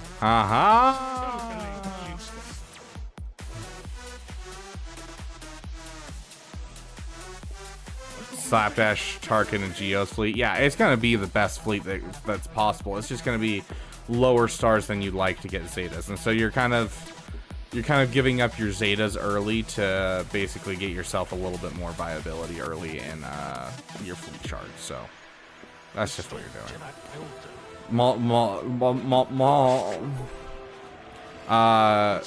Yeah, Mandalorian still can beat JMK and Leia. You are correct, as long as it's the right composition of either one. Without it being the right composition, the team falls apart. So, oh gosh, only bombardment. That's a long time. Line force users, but still current production for Rey and Kylo. No more must be said. I'll unlock Bane this conquest, but I could just get him now with crystals. Is it worth it? depends on how much you're struggling in GAC, because if you get them now, then you can get them up before Grand Arena lock-in on Monday, versus most people who are going to get them after the first week of Grand Arena. So won't be delayed too much. Fair enough, Instinct. How was my Zeta drops? They were pretty solid. You know, I got a grand total of, let's see, I started out with, I think, 11.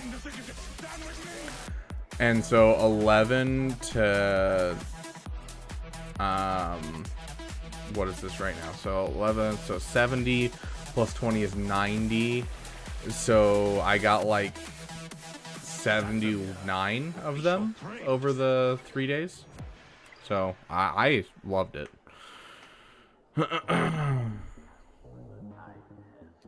What Star Wars creature would you want if it was a beast faction? Personally want rat ghouls. Ooh, rat ghouls are cool. Honestly, the Nexu. I think the Nexu are freaking dope. I love the Nexu.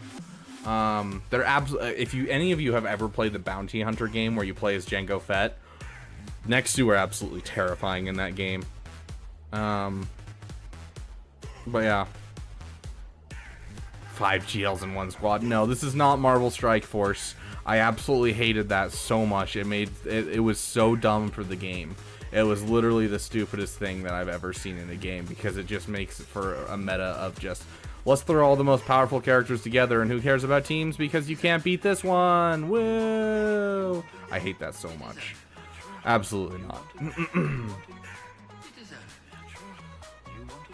Yes, that stream, Andy, I'm guessing.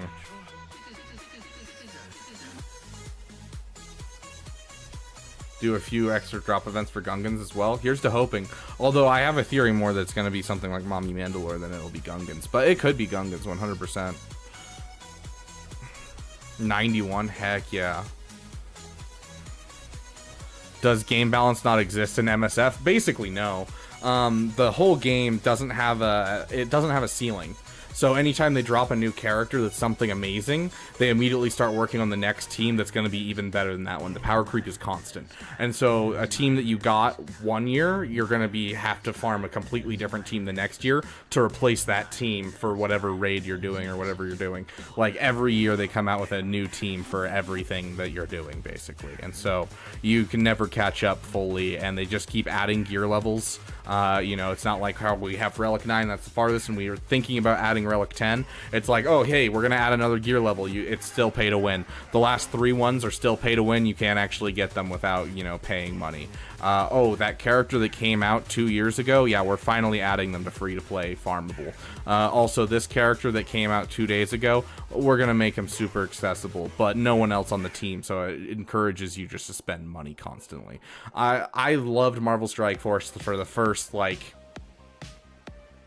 2-3 months, because it's very gratifying in the early game. They do a really good job of welcoming the new players, but the end game is just so atrocious. I absolutely can't stand it. Yes, SWGOH used to be like that, and I think GLs were one of the best things in the game to give us an apex where it's like, you can't make things past this. So exactly, Con Warlock. Pretty good, Cube Labs. How are you? It's been kind of just honestly, I've kind of just been monologuing for the last like 20 minutes straight. I've been wanting to jump into roster reviews, but you guys keep commenting, and I'm like, this is interesting conversation, and so I'm going to keep going and talking about it because I'm enjoying this. It'll be for Bo-Katan Mandalore because one of her Rex is a legendary. True, but it's a legendary that was given out in Lightspeed bundles, so they're assuming everyone has it now, and anyone that doesn't have it is a scrub who didn't spend money on their game, and so they don't care.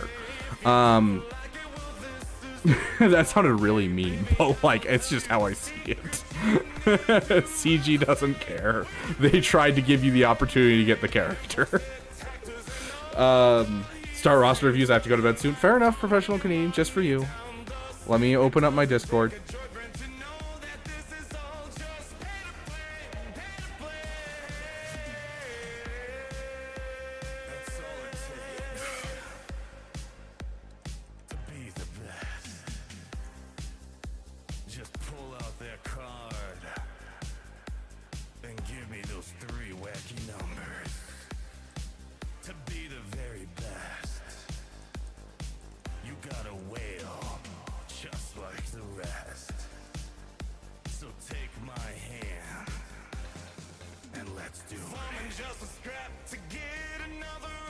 Okay.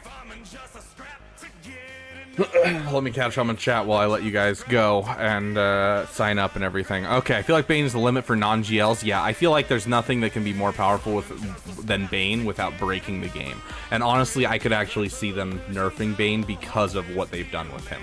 And I wouldn't actually mind as much as you'd expect me to mind. Like, yes, I'm going to be upset because I love using my Bane, but I also think that it's definitely an upset to the game balance.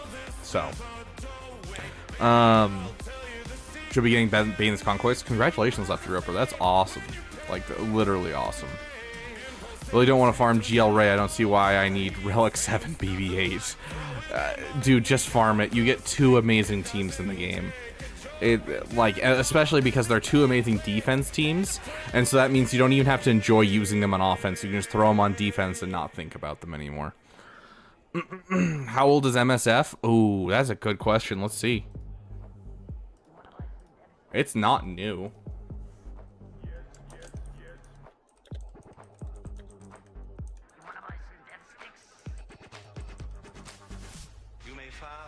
Yeah, so it was released 3 years? I think 3 years after SWGOH.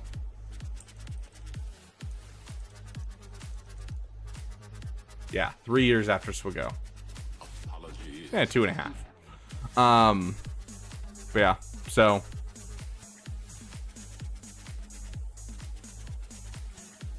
like, they've been around a long time, and yet they still haven't figured it out. But they figured out how to make money, and that's what's important.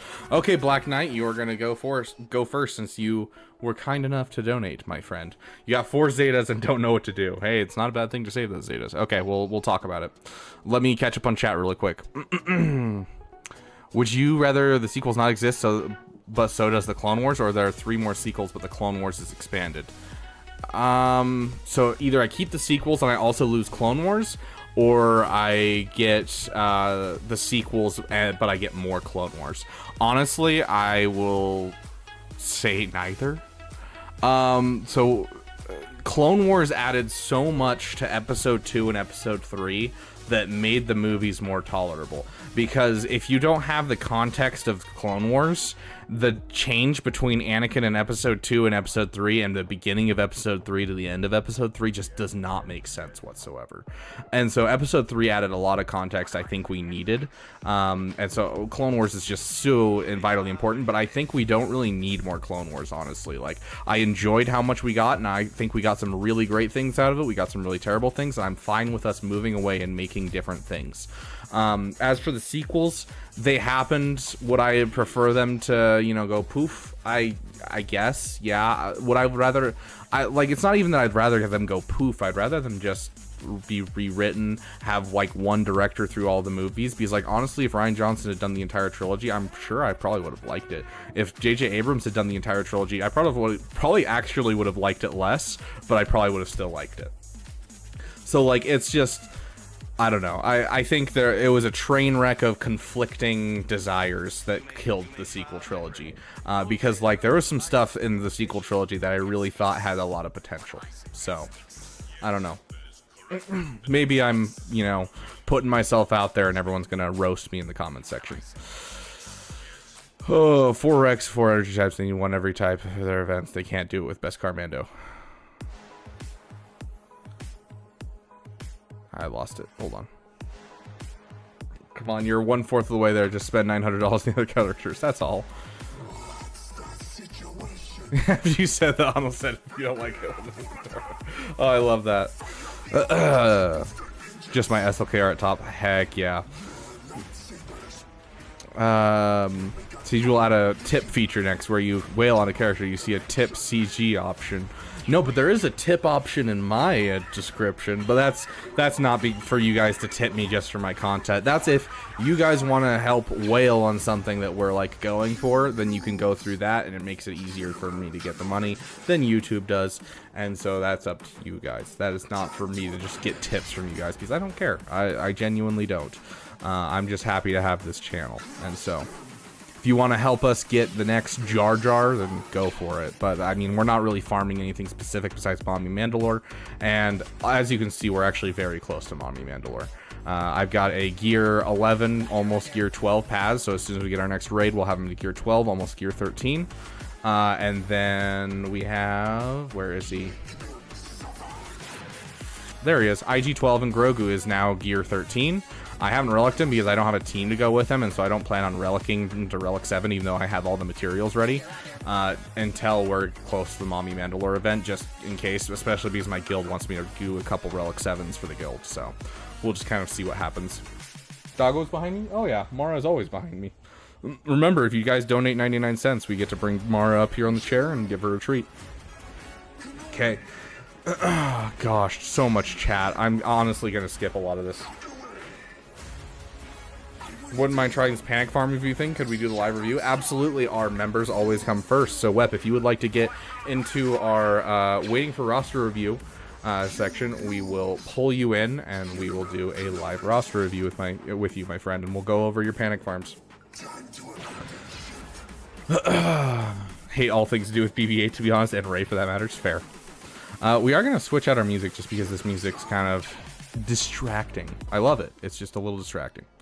Okay.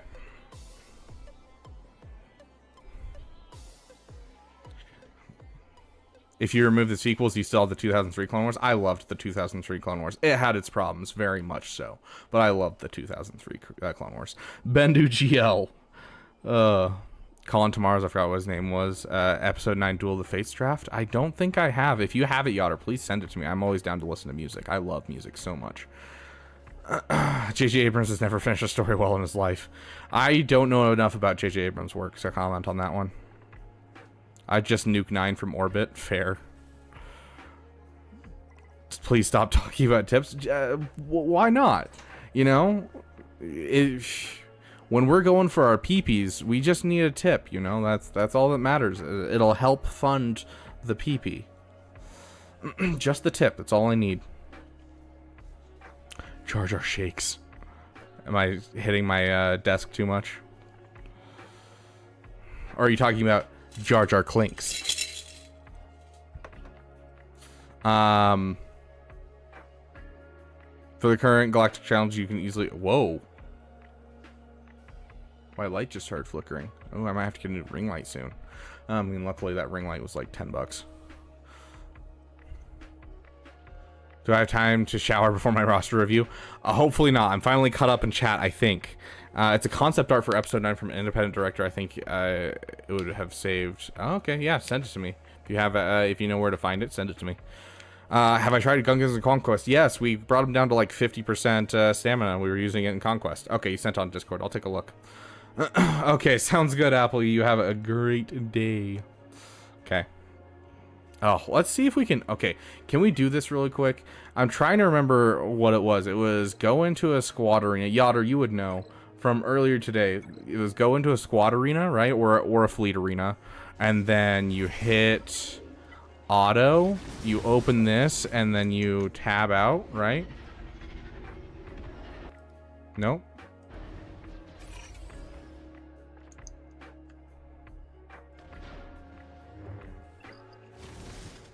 And that should do it, right?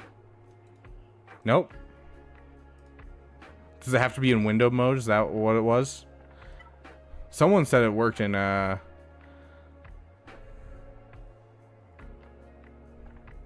keep it open. Well, I mean, I can't auto win a fleet battle, but I've heard that you can do it with squad arena too. I can auto win a squad arena battle easy. With this Datacron, you can auto anything, I think.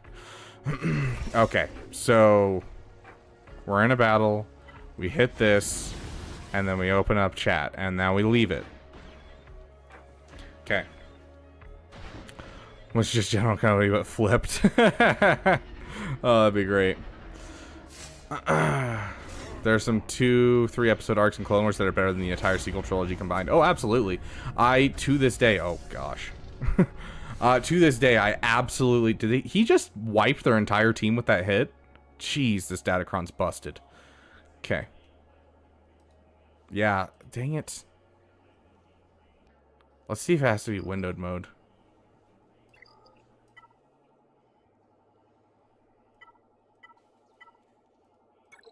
Okay.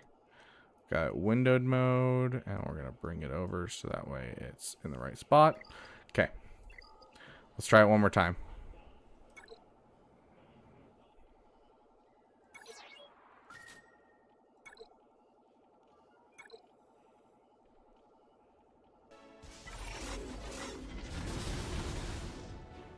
Oh, I clicked a JMK. This is probably not going to work. Sorry, guys.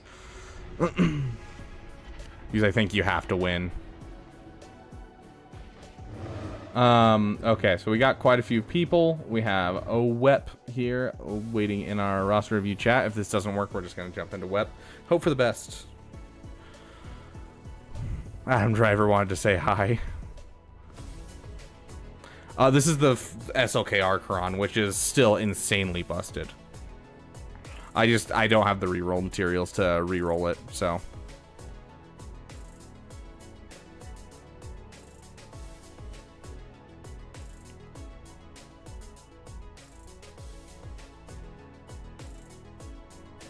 Year 13 Lobot in the guild chat. Oh, someone's probably close to okay. Yeah, it's close to a Leia.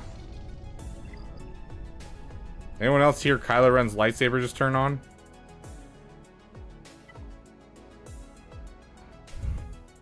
Pay more Datacron materials to select it from the get-go? Yeah, honestly. Yeah, let's check. Yeah. 40 materials for a reroll, and that's like 12. Yeah, there's no way I'm spending 1,200 crystals just to reroll. Okay, so we're gonna start off. Of course, Black Knight donated, so he's gonna be number 2, but our members always come first. So those with our $10 membership, we do live roster reviews where we go through their roster live with them in a voice chat. So we got WEP here coming in. So I'm gonna pull them in. We'll check our volume, and then we'll go from there, and we'll start going through. Of course, those who donate will get longer than a 5-minute timer, and we are primarily focusing on what you should panic farm before 3v3. Okay. Pulling WEP in for this new thing we're doing, which I am dubbing Panic at the SWGOH. And yes, it is based off of Panic at the Disco. I just thought that was a funny joke. WEP, welcome, my friend. Can we get you to speak up for a second, and we can see how your volume's going? Great, welcome. I'm using a temporary headset situation, so hopefully it sounds okay. Yeah, it sounds good enough to me. Okay, sweet. Okay, cool. Could I get your ally code, my friend? All right, one second. Let me pull this back up. You'd think I would have it memorized by now. Right. After the 3 years at this point, I definitely have mine memorized. 351 172 221. Okay, sweet. Awesome. And tell me a bit about your account while I go through and look through your overall stuff. Cool. So the last time I did the review, it was like around Easter, and I was like driving, so I gave you like a list of things, and you kind of just reviewed it.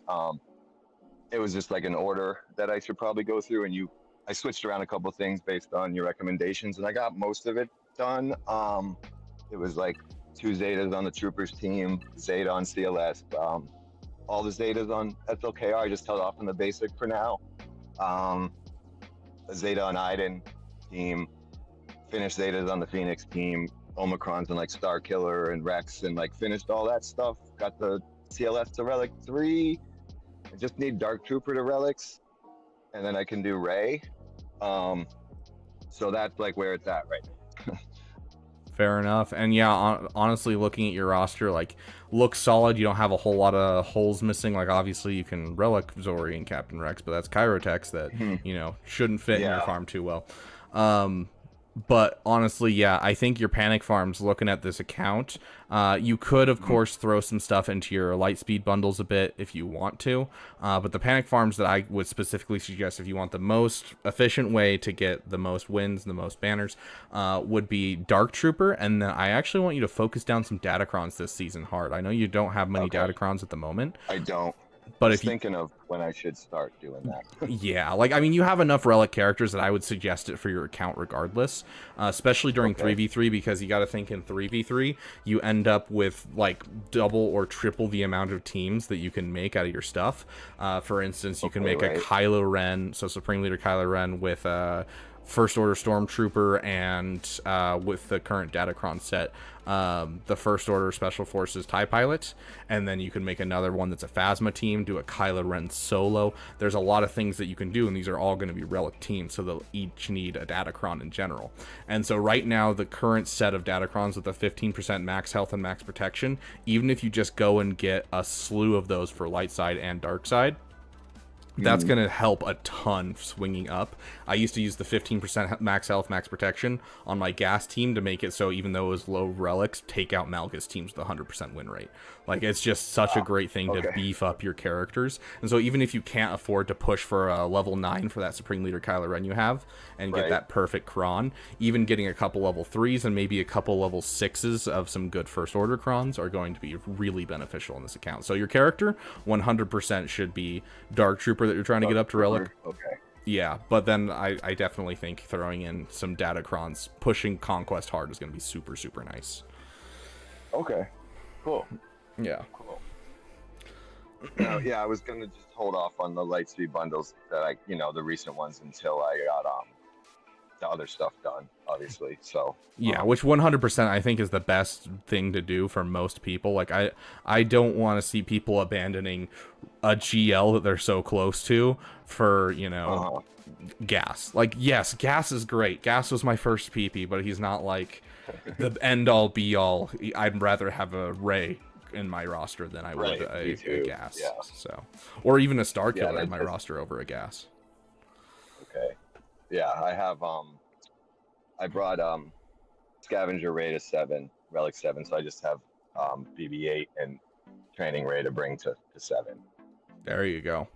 And if you want to be annoying, I wouldn't probably say it's going to happen in the first week because, like, obviously Dark Trooper should probably be your panic farm, but you are pretty close to JTR, and so if you don't want to focus down Dark Trooper quite yet, I would say you could leave it in the background and panic farm JTR, because not only is it a wreck for Ray, but that'll also give you another relic team that you can throw one of these 15% health and protection crons on and just make another resistance team.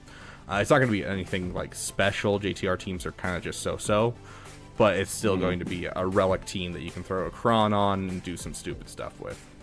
I use a JTR, I think it's a JTR droid team on like my weak GAC defense zone, so it would beef that one up at least a little bit. Yeah. So like you can take that BB-8, throw that JTR with them, and throw whatever relic character you happen to have in that faction and just make another team. Right. So. Okay. But yeah. Okay, cool. So I'll leave it up to you as to which one you really want to push for. I prefer Dark Trooper, but I could definitely see you going for JTR. Yeah, I kind of want to finish, because once I put the Zetas on the Troopers and started using them properly, they made such a big difference. And so now I kind of just want to finish Dark Trooper. Oh yeah, and like, running into Darth Revans and having an easy counter for a Darth Revan is always one of the best feelings. Yeah, because I struggled with that team before now I can, especially when I finish that, then I can use that, because that team's kind of been a pain for me in GAC. It's very much like a early to mid game player nightmare for people, which is funny because then you hit late game and you start seeing Malguses, and then once again you're in the same problem and you need a counter. Luckily they gave us a gas Lightspeed bundle, so oh yeah, M Troopers counter Darth Revan, absolutely, Charlie. It's like the reason that you don't see Darth Revans on defense almost at all. But earlier, like, I do see him still. Like, I didn't see any this time because this was my first time in Chromium, but before this I would see him almost every round where I was at. Yeah. I think, interestingly enough, I think we'll actually see a decrease of Darth Revans on defense before soon, which Imperial Troopers counters a lot more than just Darth Revan. It's just like, in a perfect world, the best counter they can pull off is Darth Revan. Gotcha. Okay. But like, they'll counter a lot more than that and help you clean up a lot. If you just get down to like just a solo SLKR, you just throw in your Imperial Troopers and they'll take it out. So, but I think we'll actually see a lot less Darth Revens for a while, just for the simple reason of the Lightspeed bundles. The Lightspeed bundles have caused so many people to be pushed up to Chromium and Erodium that I think they're going to be flooded with players who just never went for the Revens because they don't have to now that they have 2 GLs. So they're just going to leave them behind, Yeah, so unless we get a Revan Lightspeed bundle, I think Revan's going to end up being a farther along farm for most people because of the fact that you're only going for them if you need, like, Jedi Knight Revan for JML, or you're needing, you know, a team to go with Malgus and you're about to unlock them, or you're finally deciding to go for, you know, Leviathan and you're on their way that direction. So right. So it'll be an interesting time. But yeah, any other questions? I mean, I don't think I had any problem with your farming plan. Cool. If you wanted to check my speeds, I tried to work on, again, I have mods that have, like, you know, 15 speed, 3 hits, but I don't have materials. I'll probably do a mod thing this week, but I have worked on my mods, you know, so if you want to just quick check the speeds and let me know what you think. Yeah, absolutely. We got quite a few people up here at the top over 300 speed, which is awesome to see. If you have this fast of a Grief Karga, I would love to see Bosk 1 speed faster. Okay. Yeah, so how that works basically. Sorry, go ahead. So, yeah, basically I've tried to make all the farms work with the speeds. Yeah. One and no. Sorry. Yeah, which you have, like, you know, you have a good sense of it, like you have First Order Officer over General Hux and things like that. But the way the Bosk team works, if you want to make it perfect, is Bosk right before Grief Karga, and so he hits his taunt, which gives him Frenzy, which if another ally uses a special ability, he'll gain 100% turn meter, and so basically he'll taunt, and then Grief Karga will mass assist on the weakest enemy, and then Bosk will be able to hit his mass assist on the weakest enemy. You instantly have Contract and Mando insta-kills. Oh, that's so much better than how I'm doing it. Okay. Yeah. So, like, if you can line those up, it is so incredibly helpful. There is a little bit of math you got to do. I think it's 25%. It might be 30% less speed on Mando if you have his Zeta on him. Just because if you have him too fast, he'll take a turn in between Grief Karga and Bosk because of the turn meter gain that he gets from his critical hits. And so you will have to do a little bit of math there. If you literally just Google, like, how fast do I need my Mandalorian, it'll pop up on a Reddit page and you'll be able to find it, no problem. Okay, cool. But yeah, that's how I pull off the things that I pull off, because, you know, with Aura Singh lead, it's just allies need to use abilities while buffed. And so Bosk hits his taunt, he now has buffs. Every other ally has stealth, and so they have a buff. And then Grief Karga uses his mass assist, that's 5 towards it. And so you don't even have to focus on whoever's the weakest. You can just do it on whoever's in front of you. So. Okay. And so you literally get Contract and kill someone off, you know, first 3 turns. So. Cool. You can also use that team to kill Darth Revan as well. Nice. But yeah. As for your mods in general, your mods are looking really sexy. Like, you're definitely putting on a lot of work for them, and they do look sexy. Of course, you're always going to be behind the mods. Lightspeed bundles do that to people. So yeah, I do spend the 3 refreshes and spend a lot, as much as I can, working on them. Yeah, So and that's it's a lot. yeah, like I after getting this newest set of Lightspeed bundles, I was finally at the point, because like the previous set of Lightspeed bundles wiped my mods out completely, but I was like still in a good spot, and so I was like, oh, I'm just gonna farm up some 6-dot materials and get some of my pilots up to 6-dot mods. And then the new Lightspeed bundles came in. I'm like, I don't have any mods for these guys, so I'm hitting those 3 refreshes every single day because it's definitely needed. Right. Yeah, awesome. So, okay, cool, awesome. All right, well, yeah, if they're looking good, I'll keep going on them. But yeah, that was it for now. I'll let you get to. I know there's a lot of people who probably want some reviews. So yeah, luckily we'll be doing 5-minute reviews unless people donated, so it works out fairly well. Hey, Tongue Morris, welcome. Well, it was good having you in, Wep. Yeah, thanks, and hope Beaver Dam's doing well. Oh yeah, I mean, so far it seems so. Yeah. You have a great night. You too. Thanks, man. Okay. So, yeah, in the Discord, for you, whoever said it, I don't remember who it was, Urine. Nice name. Uran, maybe? roster review section right here. And we're focusing on panic farms. We are panicking at the SWGOH. Iconiac.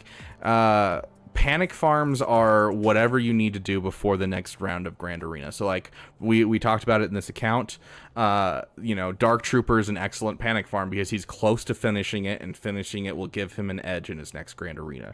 We have a week off of Grand Arena, and so we can take that time to kind of speed farm something to be able to get us a little bit of an edge. And so for this account specifically, Dark Trooper, Jedi Training Ray are great panic farms, and then especially some Datacrons to get filled into this roster, especially with the SLKR stuff that's currently in the Datacron set. So that's what it means when people say panic farms. It means that I have a timeline and I'm trying to farm it before that time. And so like there'll be panic farms leading up to like Executor, where you're like, okay, I'm panic farming Executor, which means I'm trying to get in under the wire to be able to get Executor done by the time it comes around this month. And so this is panic farming to get to the next GAC. Ooh, IDK, but it's rough when you take it up against Jabba. I do suggest switching those speeds just a bit. Drop your Hux just a little bit of speed. Let's see if we can find a Jabba. See if I finally fixed mine. And then we'll jump into Black Knight.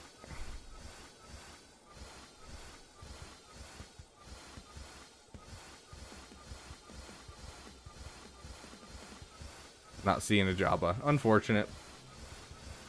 Is there Jabba's up in the top? Not a lot of Jabba's, jeez.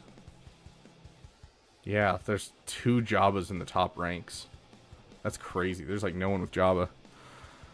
So basically when they take their first turn, Jabba's team inflicts speed down randomly on enemies.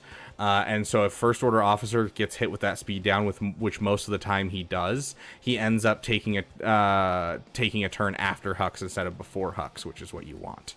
And so if you stagger the speed a bit more, I want to say it's like 25 or 30 speed. I can't remember the exact measurement. I'd have to go look it up. You end up making it so that way it's guaranteed First Order Officer will go first and then Hux. So, yeah. So it's kind of niche, but also not, because Jabba's one that we use, SLKR as a counter very often. 10 to 15%. Thank you, Griffin. Okay. Black Knight, we're going to jump into your roster since you donated, my friend. You have 4 Zetas, and you are looking to spend them. Let's go through some panic farms for you. Let's figure out what we need for you. Hello, Black Knight. And hey, that means IDK, if you want to up your speed on your First Order Officer, you can. Or alternatively, you could drop some speed mods off of Hux and pass them to other people and give him what they have and just increase the speed on a couple of your other characters. My most recent Zeta was the second on Zori, which unfortunately is not the best for 3v3, sadly, because it has to do with Rose. But it's still an excellent Zeta to have. I mean, I think you're already going to know what I'm going to tell you to panic farm, my friend. I will give you one guess, Black Knight. One guess what I'm going to say your panic farm is.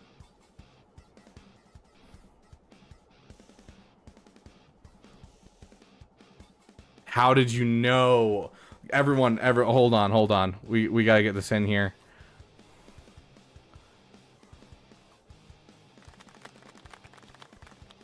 How did you know? No, not Crex. Gear 12 Savage with the Omicron. Relic 5. Relic 5. Even a Relic 3 I'll accept, but a Relic 5.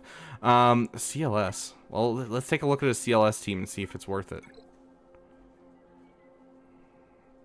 I mean, CLS, Chewie, and Han are not all close. Like, Han's not even 7-star. So I'm not going to sit here and be like, CLS is a big farm. Just because you can't farm all 3 of those characters in time. So definitely Savage is the big thing.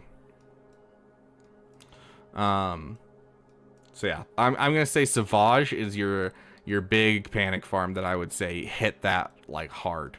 Make that like something that you are pushing for hard. Another option is General Grievous, but honestly, General Grievous is not that great in 3v3, and so I think you could leave him at gear 12 for now and just push that Savage. So I'm going to say Savage is your big farm, and considering you are a Lightspeed bundle account, you have Supreme Leader Kylo, those Datacrons are going to be so nice. You're already making progress, which is nice, and you've got the 15% max health and max protection. If you can get a whole bunch of these for the light side and dark side just to fill out your teams, it's going to push a lot into your roster. Yeah, Han and Chewie is pretty easy to gear 12, but like that's depending on if he has a raid going on this week, how often he does raids, all that type of things. Yeah, and so like it really just depends on what he has in his roster right now to level up. But Savage, that's an easy push to gear 12 to gear 13. So just started the raid actually, so you got 3 days of the raid, and so with your raid payout, you could push for finishing a CLS team. If I were going to push for a CLS team, I would suggest pushing Han and Chewie first, for the simple reason of getting them all up to gear 12 will kind of get you a good start into the team, even if your CLS isn't relicked. What's the max for DCs? What do you mean, like max number of DCs? There's not one.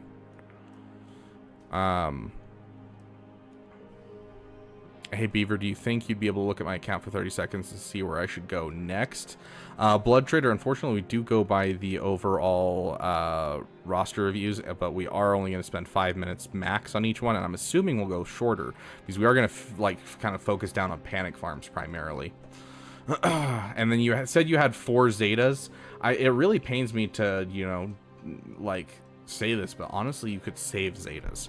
But if you're looking for like, these are burning a hole in my pocket and I need to use them, the first 4 Zetas that I would suggest like as an immediate thing is Kylo Ren. Adding his Zeta can make him solo teams or duo teams with Kylo Ren Unmasked, which you can separate Kylo Ren Unmasked from the Supreme Leader Kylo team, especially if you get a good Datacron for this season. And so you'll be able to do Kylo Ren Unmasked Kylo Ren and do some cheeky solos of teams that you normally wouldn't be able to solo. So like, yes, he solos gear 12 Ewoks with a couple relics, but with crew and Kylo Ren, you can solo any type of Ewoks. So, if you go over to the Discord right here, we got a roster review section. And so we just start from where we start for the day. And then if we don't get to you, you can always come back another day over here on the channels and roles at the top. You can click this to be pinged for roster reviews, and then you can click it again if you ever want to get rid of it, but you can basically ensure that you will always have the opportunity to get a roster review. The link for the Discord is in the description. Yes, exactly, Con Warlock. You saw the same thing I did. The Bosk Zeta is really, really great. It'll help you counter those pesky sorry, my brain just farted, Night Sisters. Those pesky Night Sisters that now everyone has in 3v3. You can counter them with Bosk, with the bounty hunters. And so getting that Bosk Zeta is really, really great. I would assume so. I mean, I have to do the math. So 10%, that's 10% of 300 is 30 speed less. So you're going to want to drop Hux a bit more. Starkiller Zetas I don't think are necessarily super important. Like, he has the basic, which is the big one. I would like him to get this Omicron personally. Yes, you do need to delete and repost, Jolly Wizard. Are you winning, son? I'm trying, Dad. Daddy Mech. Is it 30%? Okay, there you go. ADP knows more than me. I've never hit the max, so. But yeah, so you're directly on. I think Bosk is an excellent Zeta to throw into this account. Another one you could throw in to increase your Starkiller's viability is Mara Jade's Infiltrate and Disrupt. This Zeta is quite well. Do not put on the Ultimate Predator one. This one just deals double damage to Jedi. That's not worth it whatsoever. Other Zetas that I think could be viable in this account for jumping in, I do think a couple Zetas on Night Sisters wouldn't be too bad. So if you want to throw one on Talzin, I'm not seeing Talzin immediately. There she is. Throw one on Talzin's lead and then throw the one on Daka. It's her Serve Again Zeta, I believe. Those are 2 excellent Zeta you could use to get that team up and rocking. And so that'd be a Night Sister, so Mother Talzin, Night Sister Zombie, and an old Daka team. Fair enough, mech. Until you make room. Interesting. Do they have Padme? So Jedi Knight Anakin Zeta? Ooh, but that's the question, is that do they have a Qui-Gon team? Because okay, they don't have a Qui-Gon team. Let's check for a I personally think the Jedi Knight Anakin Zeta is worthless because we use him with so many other teams like Qui-Gon and Keller and Beck nowadays that I don't think Padme is worth it. I would rather see Padme broken up into a Gidme team and then into a Qui-Gon Anakin team. I think that is the best way to divide your gas bundle by far. So yeah, so just like when you go over the mod cap, Griffin. Yep. So if you want to get your Night Sisters up and running, that would be Mother Talzin and Old Daka Zetas, and then Bosk I definitely think is one you could drop. I think that is one of the best ones in this roster that you could drop, that I'd be like, yes, absolutely do that. Let's check your Vader. This one's not necessary, but it is helpful for soloing Geos and some other stuff with Darth Vader. And so it could be one you get, but honestly, it's kind of one I kind of pushed to the end. If I were running this account right now, I honestly would probably just drop those 3 and call it a day. Leave the other one for later, because like there's a ton of Zetas you could throw in this account, but I don't think any of them are truly necessary.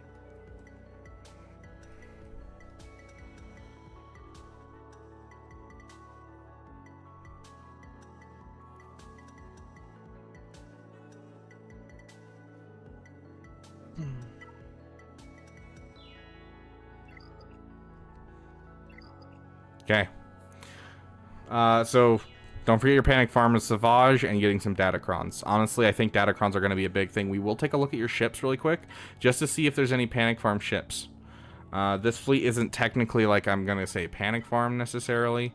You're getting close with this and going for Executor. BTLB, it looks like you're already farming. TIE Echelon, you need to be farming if you aren't already. I think we've already talked about this, though. So, that's the thing, is Panic Farms don't really apply to ships too well, just because of the fact that ships take forever regardless. But you kind of know what you need to farm for ships, so.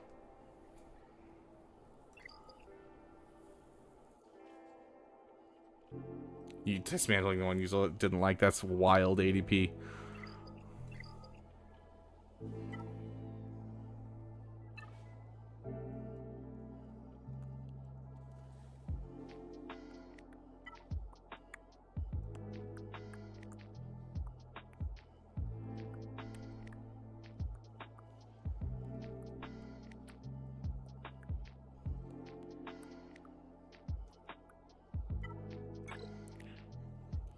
Bombardment. I have not gotten tiers, no. Defender, Outrider, and Rebel Y-Wing for my ships. Interesting, interesting. I don't know if I would put Defender as high as some of those other ones, just because Defender is just, until you're getting your TIE Bomber done and you're pushing towards TIE Interceptor, I feel like it's just not as good of a farm. Yeah, it's just a lot of farming ADP. Like, I'm sure you put quite a bit of crystals into refreshes. Yeah, this is a Zeta.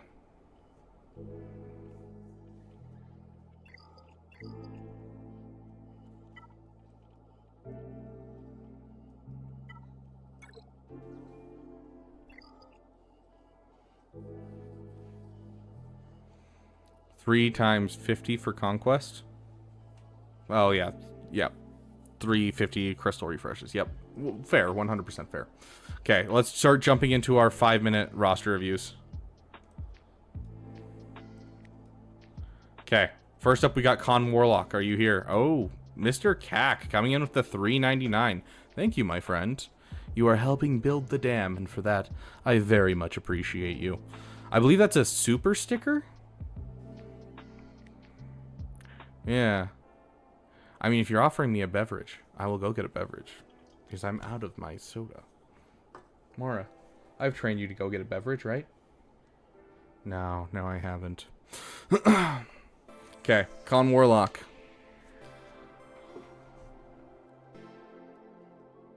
just finished Executor Rex.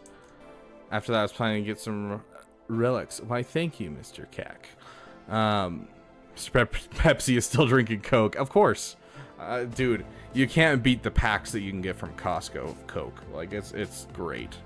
Hold on one sec. I am going to go get a beverage really quick, and then we'll jump right in with you, Con Warlock. And of course, we have taught my dog special things. Sure. Oh, sure. Okay, stay.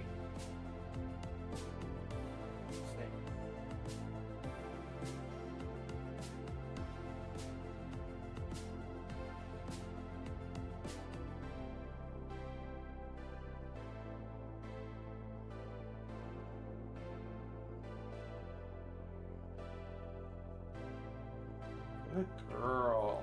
Good girl. Get you a treat. Good girl. Good girl. Okay, down. Yeah,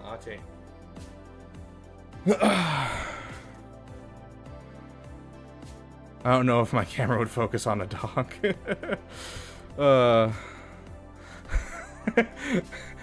Everyone start the rumors now. Asteroid Mech does coke.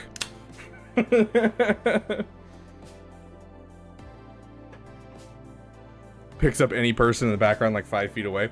Yeah, luckily it picks up my dog fairly well. One of these days I'll make it so it picks up my dog completely well, but that'll have to wait until I get some more equipment. Yes, her name is Mara Jade, named after Mara Jade, surprisingly. Hence the pink collar. Hi, Mara. Yes, I love you. Half of her commands are in Mandalorian, because I'm an uber nerd. Okay, sounds good, Mr. Cack. We'll try to get to you as fast as we can. Unless you want me to, you know, put you first. You did donate, so it is up to you, my friend. Okay, so you said that you're just finished executive requirements, Con Warlock. Is this your alt account? Or did I put in the wrong 7? You know, this is the right account. Okay. Sweet. Just finished exec requirements. Still need to get up BAM and CAD, though. After that, I was planning to get Relic on some key tunes. Maybe Jedi Knight Luke. Now, with the Gungan video you made recommending getting them, I'm considering exactly that. They are an excellent PP, but this account is a little early on for me to say full on them. But as a side PP, I think it would be an excellent idea for anyone. Oh, did my timer not go through? You're good for waiting a little bit. Okay. There's my timer. I absolutely love the characters, but I feel I'm not really in a position to get them efficiently. Exactly what I was thinking. So I'm glad you're on that same idea. Cairo Crunch is very huge. And so getting yourself a couple teams finished, I think, is a big thing to lessen that Cairo Crunch. And so, like, you already have the start of a CLS squad and a Jedi Knight Revan squad, which is immediately going to be able to get you into doing some assault battles that reduce the Cairo Crunch. And so I do think you're kind of on the right path right now, and that I might push Gungans a little ways down the road till you have a firm establishment with an executor and a couple assault battle teams. So I definitely think that's fair. Fleet crystal from exec will help you a lot. I would push all of those fleet executor crystals into executor, getting it to 7-star as fast as possible once you get it. But regardless, so looking at this account, the first thing that I would say is definitely your panic farm is SWGOH. I've said it once and I'll say it a million times. It's going to be able to counter Jedi Master Luke. It's going to be able to give you a 2-shot for a lot of other GLs, and a lot of teams are taken down by this. Or you can throw it on defense and laugh at your opponents. Like, this is such a great character to have just reliced up. And so I definitely think SWGOH should be your panic farm going forward, and I think that's going to be a common theme tonight. I also do see a Gar Saxon in here. I don't know where your Imperial Super Commando is currently, but that's another assault battle team that you're accidentally building right now, because you already have the Piet, and then you have Gar Saxon. So I don't know if you've seen my video, but you can do the Ewok assault battle with like Gear 9 Imperial Super Commando and Gar Saxon with just some Imperial troopers with Veer's lead. So something to look out for the future as you're building towards trying to get out of the Cairo Crunch that you're in right now, is building some of those assault battle teams. Yeah, it's huge work on D. Yeah, and so I would highly suggest dropping Relic 5 on a Savage as like your panic farm right now. But looking at your account for other panic farms, see how your Mara Jade's doing. That would be a panic farm for you. Another panic farm, I'm not even suggesting you get her gear level up. That's not what's important here. Panic farm her mods. Get her a good... Correct? No. What? I'm so confused. Get her some mods. 100%. Get her some mods, because if you can use Mara Jade with Emperor Palpatine, you can do some solid work regardless of what's happening. So I would highly suggest that. Yeah, Gear 12 will basically do everything you need to, especially with a non-relict Phoenix, because honestly, the Phoenix team is only as good as the relict characters around him, not necessarily his gear levels. Like a Gear 12 Krex is not going to be a bad thing, and a Gear 12 Krex with my relic Phoenix does most of what I needed to do, so. Ugh. But yeah, so I would probably panic farm Savage and add some mods to Mara Jade. I know this is like bad specifically because it's, you know, my stuff from my free-to-play account, but like, where is it? Like, obviously this is heavy-duty Carbonite, but Emperor Palpatine, Mara Jade, Emperor Palpatine, Mara Jade, Emperor Palpatine, Mara Jade. This is a Gear 2 Vader, and I'm getting hold after hold against this guy. This is such a great team of Emperor Palpatine, Mara Jade. You can take down with just those two. You can take down Geos by themselves. You can take down Bosk teams with just those two. So getting some really fast speed on Mara Jade, gonna be huge. Between tabs, I didn't see he didn't have Relic Phoenix. Okay, yeah, that's fair. Yeah, so those would be my two panic farms for this overall account, is pushing for a Relic Savage and pushing for some good mods on Mara Jade. As for other things, when it comes to the roster review in general, I think building assault battle teams is going to be your next big thing, because you're not necessarily super close to a GL. You could push Sith Eternal if that is something that you desire, because Sith Eternal will start getting you TIE Interceptor shards, which will be super helpful for this account.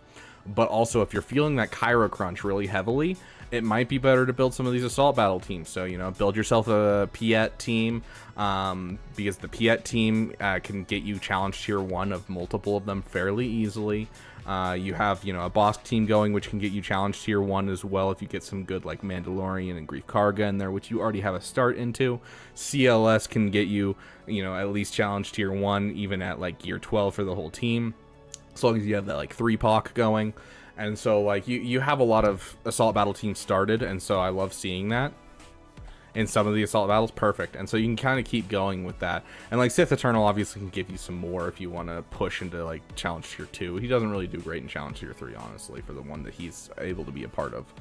But assault battle teams, oh, there's your Imperial Super Commando. Sweet. And so, yeah, you should be really close with, like, if you get the Veer Zeta, I don't know if you have it already, to challenge tier 3ing the Endor escalation one.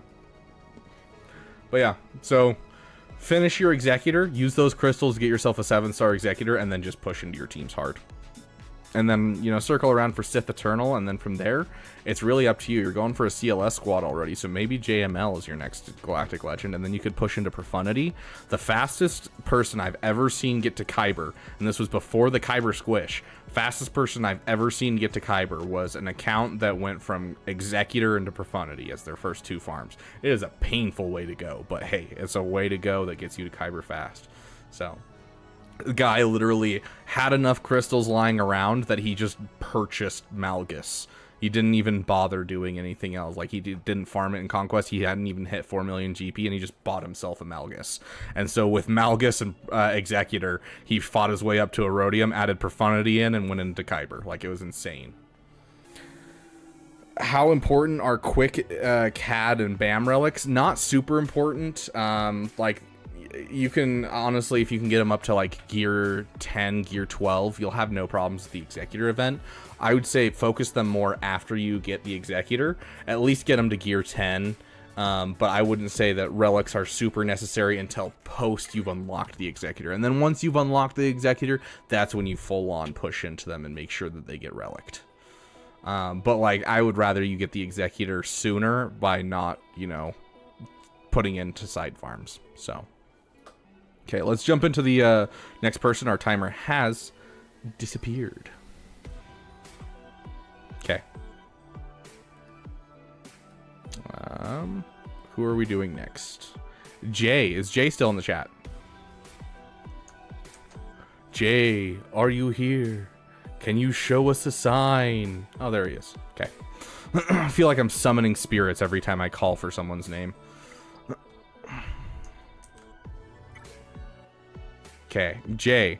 Complete rock, paper, scissors twice till I unlock SLKR finishing scoundrels. Okay, hold on. Okay, did you unlock SLKR?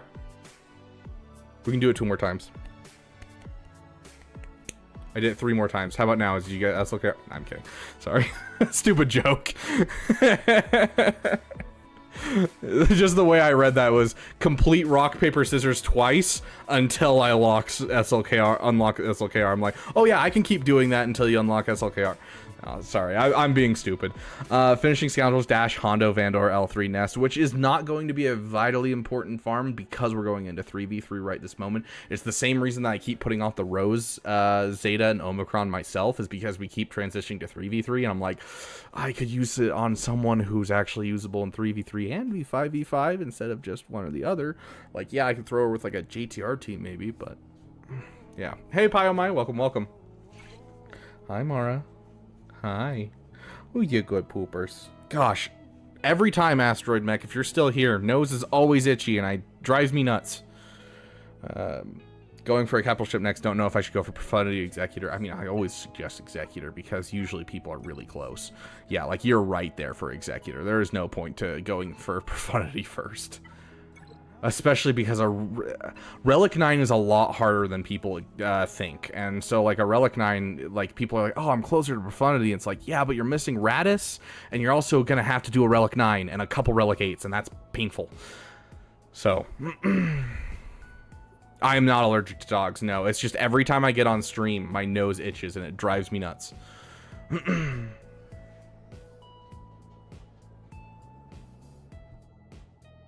Commitment to the joke. Oh, the rock, paper, scissors. Dude, that was like eons ago. My brain moves too fast. Or maybe I just have ADHD, which I do. I also yawn much more on stream. I don't have that problem. I'm happy I don't have that problem.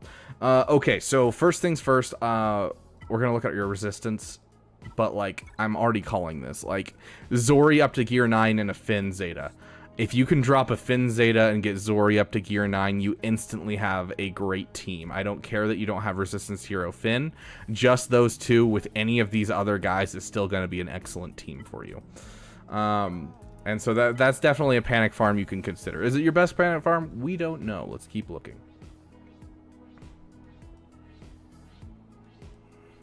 So you're working on your Dash Rendar team. So I don't think it would be a bad thing to Relic Dash Rendar as kind of your PP, your farm. Ooh. I don't know if I can convince you to panic farm that. That's a little too many Kairos. When I teach virtual classes, I also yawn a lot if I talk too much. I need students to chime in, otherwise I fall asleep. Luckily, I don't run into the fall asleep thing, except during our 33-hour stream. I genuinely think there was a point where I fell asleep with my eyes open. Hold on, I will show you guys after this roster review.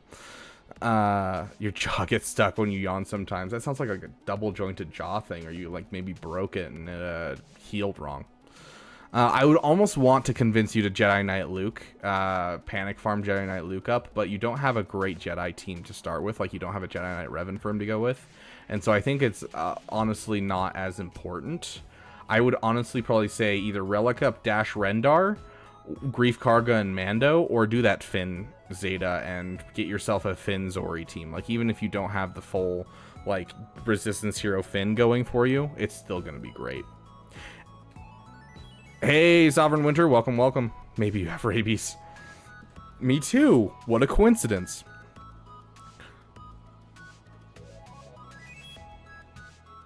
But as for your next farm, Executor. Like, honestly, I'd love to see a GL in this account. I'm always going to say I'd love to see a GL in an account like this. But Executor, you're right there, dude. You're right there, and that'll get you a crystal income. So SLKR into Executor is going to be my suggestion. So you're already working on SLKR, obviously. You have said you have 2 rock paper scissors, and so here's the thing: if you can unlock SLKR, he should be your panic farm. He really should. But if you can't unlock SLKR, dropping a Finn Zeta and getting Zori up to gear 9 will give you a solid defensive team. So, saw those super chats in Arnold's stream. Oh yeah, dude, the fact that Arnold agreed to do a collab with me and was like, set a solid time instead of just being like, yes, we'll do a collab. I am very excited, my friend. I am very excited. And it sounds like we might be doing 2. I'm going to try and convince him to do a stream with me, but we'll see if it's just a video. Yes, Asteroid Mech.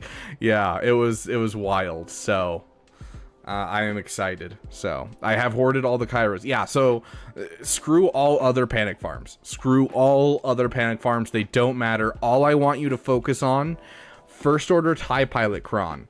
A couple crons for random teams, and SLKR at Relic 7. That should be your main focus over the next couple of days, next week. So, Mr. Beaver moving up in the ranks. Yeah, trying to. So we'll see. He's gonna let me know by tomorrow, when he has time. So I'll be patiently watching my Discord, because I know he doesn't get on Discord very much, but it's the only way he has to talk to me. So. Okay, so SLKR into Executor, panic farm, just finish SLKR as fast as you can and get him to at least Relic 5. You want Relic 5 by Monday. That should be your entire focus, is Relic 5 by Monday, and a not even Relic 5, Relic 3. Relic 3 by Monday, because you're going to go for the First Order TIE Pilot Datacron.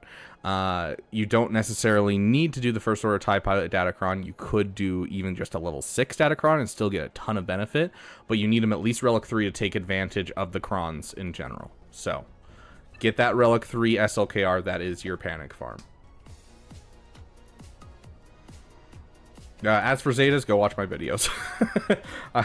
I could suggest the Zetas, it's Poke, and then it's, let's see if I can remember my own advice. It's Poke, Leader, Galactic Legend. Let's see. Poke, Leader, Galactic Legend, Swipe, or Furious Onslaught. Unique. I don't remember the name of the unique. And then Basic is final. Absolutely not, Pyomai. We're going to go as long as we can, even though that's not that long. 180 Zetas. Sick. Yeah, so drop the Finn Zeta. You have the time, and there's no Kyrotex involved in getting a Gear 9 Zori. So get the Gear 9 Zori, drop the Finn Zeta, and then drop the Zetas on SLKR. That would be my suggestion to you for panic farms. Okay. The fact that you have extra Zetas gives that fact that, you can afford to do both. Okay, we're jumping into Professional Canadian. Are you still here, Professional Canadian? Show us a sign.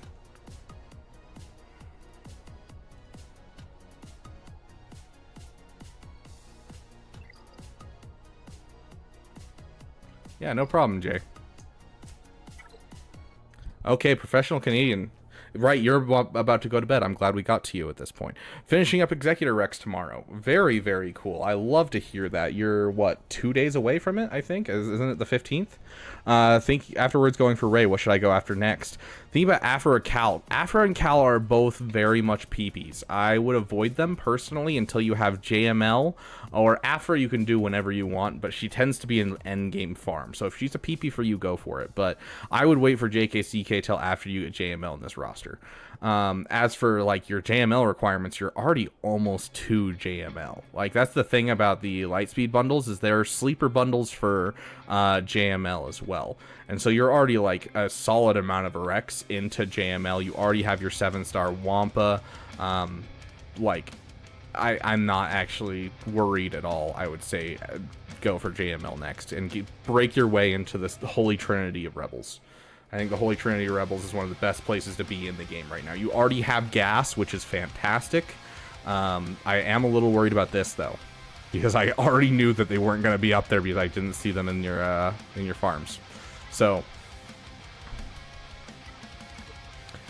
here's my suggestion, my friend. Finish Ray and then take some time and finish your farms. Make sure, you know, as you're working towards JML, you're going to get a Jedi Knight Revan team going with, you know, Jedi Knight Luke and that kind of thing. So, like, that one, you can leave off for a while. But I want to see a fully Relic Sith Empire team. I want to see a fully Relic 501st team. If it's not here, a Relic Dark Trooper, I'm not seeing it, but I don't have a lot of time in these roster reviews. So I just want to give you a basic roster review really quick since this is your first time. So that would kind of be my overall thing, is taking some time and finishing some farms. Speaking of, you need to keep working on your echelon. That is what allows this fleet to counter Executor. Your Galactic Republic, you need that BTLB. You bought the Lightspeed bundles, don't sleep on the BTLB. It's what makes this fleet a fleet. Basically, the tank is what makes every fleet a fleet. Without the tank, most of these teams fall apart. So, I have a lot of 7-star not upgraded characters. Exactly. And so I think taking some time, finishing some fleets, and finishing some farms is honestly going to be better for this account than going for your next GL and major project. But when you're ready, I think JML will be an excellent project for you next. As for Panic Farms, we already saw it once, and we're going to see it again. HK47 should be Relic 9. No, I'm kidding. That was a joke. I'm sorry. Your Panic Farm should be Wampa. Wampa should be Relic 5. Yes, Relic 3 is the bare minimum requirements for Jedi Knight Luke. Relic 5 is where you want him, though. So I would suggest getting Wampa into your account ASAP. Alternate one, there's one alternate one that I'll give you, and that is 501st. Getting yourself a Rex up to Relic level. So those would be the two that I would look at for your Panic Farms. Of course, you are a Lightspeed bundler, which means some Datacrons for SLKR and some Datacrons in general is never going to be a bad thing. But I would focus down that Ray first, as for like major teams, and then move on to finish your farms. But for Panic Farms, those are the two that I'm suggesting: Wampa and Rex. Wampa, sorry, her. I jumped up so fast. Oh, Asteroid Mech, so great. But yeah, so sorry. Relic her up to Relic 5, please. She needs the Relic 5. But then as for your other Panic Farm, Rex would be the thing that I would go for. But BTLB and Echelon should definitely be in your farms right this moment. You don't have a TIE Interceptor, so I'm not worried about your Iden anytime soon. But when you have a moment, circle back to your Iden, because even at Gear 8, she does a lot of work on this team. So don't fully sleep on that one. Oops. Okay. You have your Executor, right?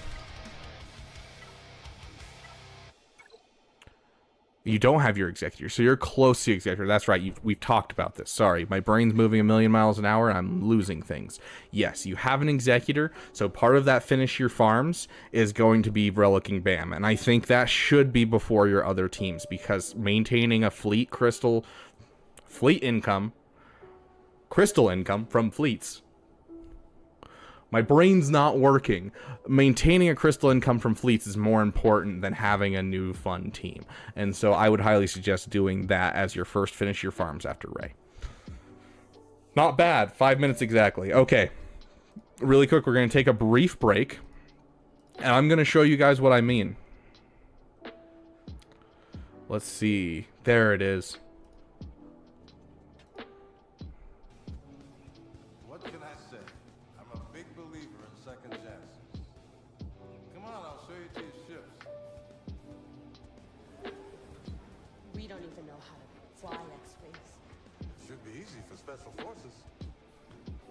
Not this mission. I was doing bad in this mission, but I was up for so long. Force Unleashed. Am I just starting? I started a while ago. Yeah, I was so exhausted. This is 33 hours in, guys. Roster reviews as we that one. And so we'll do a couple. This mission. Reviews. This mission right here. So, I kid you not. I am asleep right here. I am asleep. I am asleep during this. Whoa. Like, I kid you not, I fell asleep multiple times with my eyes open during this sequence where I could feel myself moving the controller, but I could not think whatsoever. Like, it was bad. Anyways, sorry. Because I brought it up, I wanted to show you guys. Oh, am I covering my own head? Hold on, sorry. Yeah, hold on. Let me move myself. Like, look at myself. I am out. I am out. I am so out. Like, I started talking because I was so tired. Like, look at me. Look at me. I am out.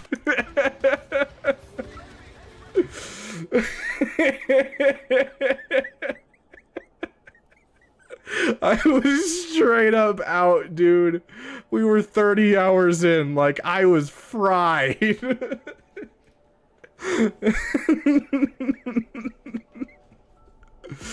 Oh, I was pretty out during your roster review, but that livened me up at least to some degree. Like, oh my gosh. No, Relic 5 is fine for BAM, for initial relics. Oh, you were in full-on zombie mode. Someone make a sticker of that. Welp, challenge not complete, gotta do it again. No, I streamed for 33 hours. It didn't matter that I was asleep for part of it. How long did it take me to recover? I slept 10 hours that night and then 8 hours the next day.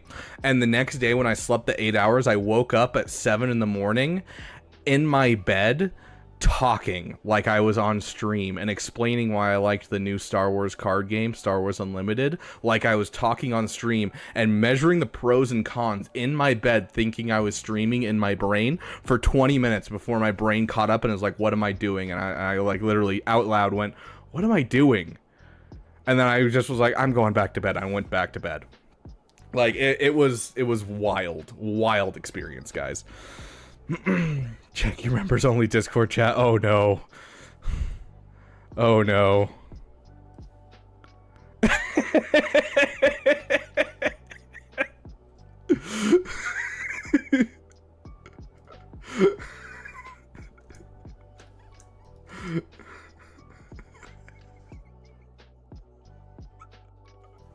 Thank you.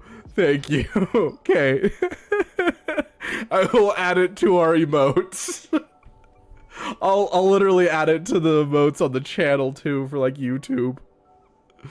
As soon as I get off stream, I will do that.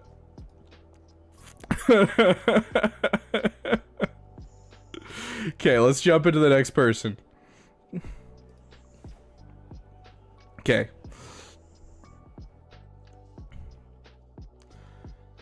Okay, I apologize, guys.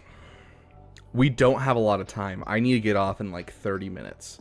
Probably closer to 20 minutes, but 30 minutes is my max. Which means there's a lot of people I'm not going to get through, but I want to get through every single one of you. I am going to panic farm your panic farms. So I am about to go through your guys' account. No 5-minute timer. I am looking at like 60 seconds to 2 minutes, and I will give you your panic farms as fast as possible. And I'm going to get through this whole list in 20 to 30 minutes because we are focusing on panic farms today. And I want all of you to be able to start on your panic farms now. So, Bombardment, are you here? Let's go. Okay. I just want a panic farm that ideally would be good. Low gear, what team I can make, and if I'm not in chat, just do it without me, please. Okay, even if you're not here, then we'll take a look, but I'm pretty sure you came back from dinner. Why am I trying to scroll? That takes so long. Jeez. I hate that. Okay.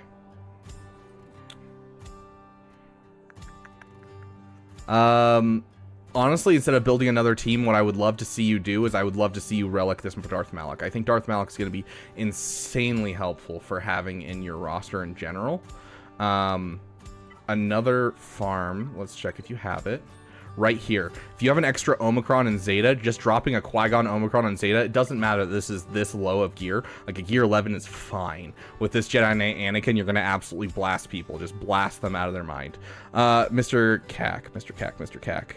You're pretty far down. We'll get to you. Don't worry. We will get to you. So that's going to be my 2 panic farms for you. I think those will be excellent panic farms to get you some viability, is dropping that Qui-Gon Omicron and getting that Darth Malak up to relic level. As for other things that you could possibly do is relicking up Rex. And I'm not saying this is going to be an excellent farm for you, but it's going to be a good farm because you have Captain Rex on the team. And so if you have an extra Omicron, you can of course make a 501st Rex team, which would be entertaining to see. Even at low gear, it does some really disgusting stuff. Yes, for the Qui-Gon Omicron, you do need a Zeta. It is a Zeta and Omicron. Even at gear 4 with a Qui-Gon at gear 4, if you have a Relic Jedi Knight Anakin, it will get you holds even in Kyber. Don't sleep on it, please. Oh, excuse me. Treya Omi. Treya. Where's this Treya? Treya's at gear 11. Does he have Savage already relicked? I saw a Savage relic. I don't know why I'm asking. The better question is, does he have his... He does have a Nihilist 7-star.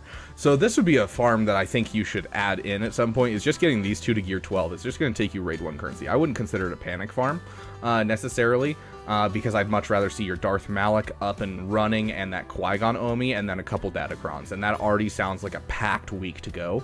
And so I don't want to push too much on you, but I do think a gear 12 Treya with the Omicron and a gear 12 Nihilus will go a long way. That's raid 1 currency. That's all you need for it. And on top of that, that can counter JML. With Savage, you can do a ton with that team. It's an excellent team. So I do think IDK, you do have a point. So there's your stuff. Good luck, my friend. Panic farming, yes. Panic farming, Iconiac. Were you gone for our explanation of what panic farming is? Because we took the time to respond to your comment a while ago, but I'm not sure if you were here. Okay, name Hef. Hef, are you here? Charlie, name Hef. Okay, there's Charlie. I thought you were going to bed. I'm glad you stayed. Just finished Reg, airing Padme, so I can do gas right now. Then I can do JML. Last time I was told to upgrade Crescent to Relic 8, which tunes would be my fastest, ideally. Hopefully their mods are a little better right now. I'm not going to go super into detail with this roster. I do love the fact that you have a Relic 8 Crescent right now. Has won me more gax than I can. I 100% agree at IDK. It's just a lot to heap on one person, and like it's less investment to get a Qui-Gon up and less investment to get a Malak up. So that would be my suggestion. No, so panic farming means that you have a deadline, aka Executor coming out, or like the one we're doing, GAC has coming back in a week. We have a week to get to 3v3 GAC, which means we are panic farming to find the best thing that you can get to make your 3v3 less painful. So 3v3 is Treya a defense team. It's great on offense or defense. Either one works amazingly. So don't sleep on it. Okay. Okay, this is a more interesting roster because you've got like a Marin here with an Omicron. You have a Dark Trooper lying around. You know, Treya does all the work she needs to at gear 12. I would love to see a Relic 5 Star Killer. I think Relic 5 Star Killer does give you a lot of viability, although with the current Crons, he is kind of shut out at the moment. So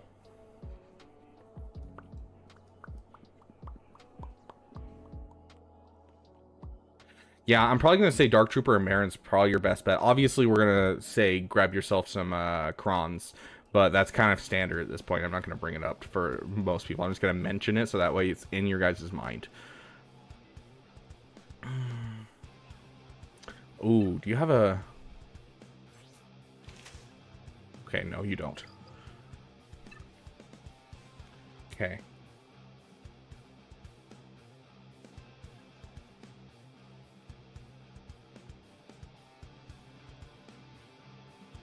You're right about one thing, Master. The roster reviews were short. Okay, so you have a Jedi Knight Anakin. I'm going to give you the same advice. If you want an instant team that's absolutely going to spank people, you get yourself a Qui-Gon Omicron, like right now.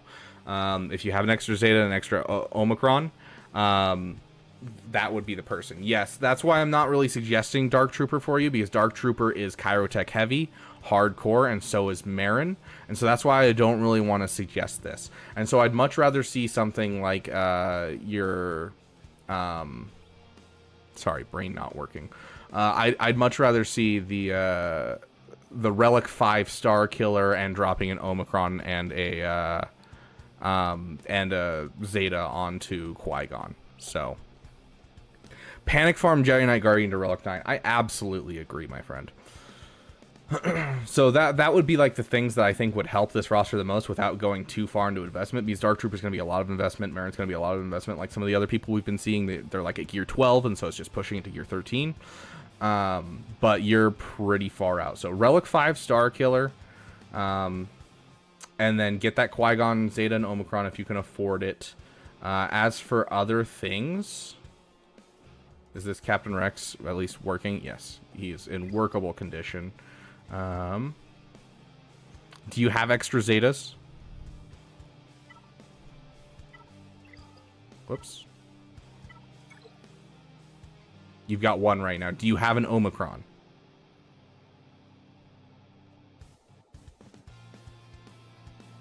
Two Omis. Okay. Yep, Qui-Gon. I'm not even going to look at anything else. Qui-Gon. Get yourself a Qui-Gon. It's the way to do it. Like, this is a high enough that it doesn't matter. Honestly, doesn't matter. Throw some offense mods on this guy, and then level up his leader all the way. It's going to be the best investment you make for this season and for the rest of this account. Like, it is the best use of an Omicron and a Zeta that you can do right now. It's the least, like, things that you need to do. When it comes to Jedi Knight Anakin, you're going to want to take Jedi Knight Anakin and throw on just some speed mods in general, and throw as much speed as you can in him. Basically, how the Cron works, or the Omicron, not the Datacron, sorry.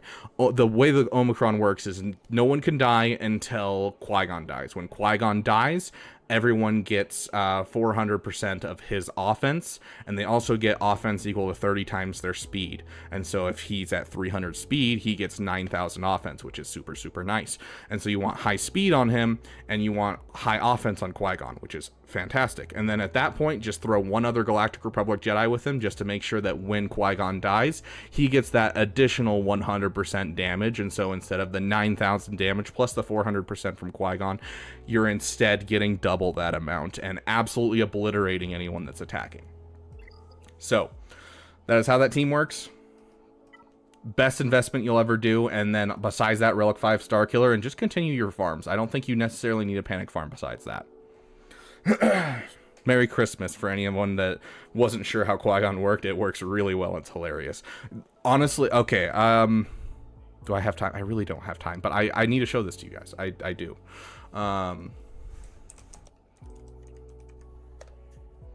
This, my friends, is Arnold's free-to-play account. We go to his collection. The team that he has gotten the most holds on is his Qui-Gon Omicron team. Can you guess how leveled up Qui-Gon is? You don't need high gear on Qui-Gon. It doesn't matter. High gear makes it so he gives more offense, but most of the offense comes from the speed on Anakin and just Qui-Gon dying. So, like, the fact that it doubles his offense and he also has offense equal to his speed is all that really matters when it comes to this. So, use it. This guy's in Kyber 3 with this account and still getting holds with this team. Okay. Relic Grievous would be nice considering he has other droids at Relic 3. Yes, the problem with General Grievous is he doesn't have the Zetas, which the Zetas are really integrally important to General Grievous's kit. And on top of that, General Grievous is not the best in 3v3, which is the reason that I'm not suggesting General Grievous. But it is a good point out. If it was 5v5, I would be much more pushing for General Grievous. So, okay. Let's push into the next account. We've got Justin Master Gee. Are you here, my friend?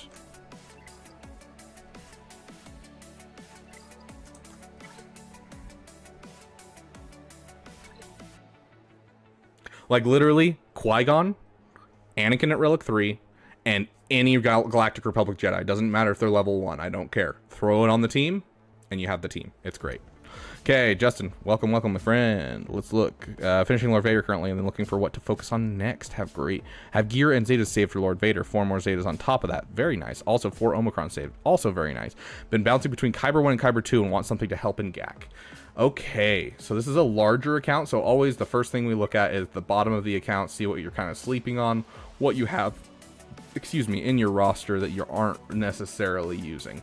So I think one of the best things you could do is honestly relic your Marin, just to keep her alive. But honestly, she does most of what she needs to at gear 12. So I can also see why you would keep her that low. Here's my question: are you able to take down Finn Zori teams with the Holdocron right now with that, or are you struggling? Yeah, if you want a fun PP, Gar, Saxon, and Imperial Super Commando are going to be excellent in this account. You already have everything to make them pop. But if you're also going for Lord Vader, you're probably going to use Maul with Lord Vader, which is the problem.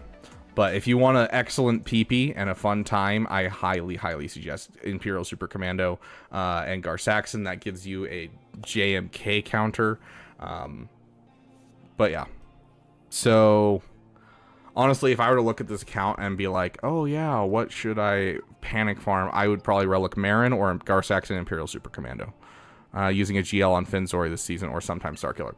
Relic Marin, take Marin against it. I don't know how it's going to behave in 3v3, but in 5v5, it's the highest win rate of anything, even including like GLs. Like even GLs, there's a chance of them losing. And so I definitely think that relicking your Marin is going to be an excellent thing to guarantee you those wins. I would assume in 3v3 we'll have the same kind of thing happening, which will make life really easy. So, because it's the team with the most holds in the game, period. And the fact that we have to waste a GL on it is not a good thing. So if you can find an off-meta counter, it's the way to do it. So I'd relic Marin, and I'd relic Imperial Super Commando and Gar Saxon. I think that would be excellent PPs for you that are going to be some great stuff. With the Doubtcron going away? Oh yeah, 100%. I think it'll still win, no problem. So with the Doubtcron gone, I still think it's going to win. You guys are, so what you guys are forgetting is that yes, Doubt Crons are leaving, but instead we're getting 15% health and protection Crons, which is going to keep them alive long enough to do what they need to do regardless. I don't think that the Doubt Cron is going away is as big of a problem as you guys think it is.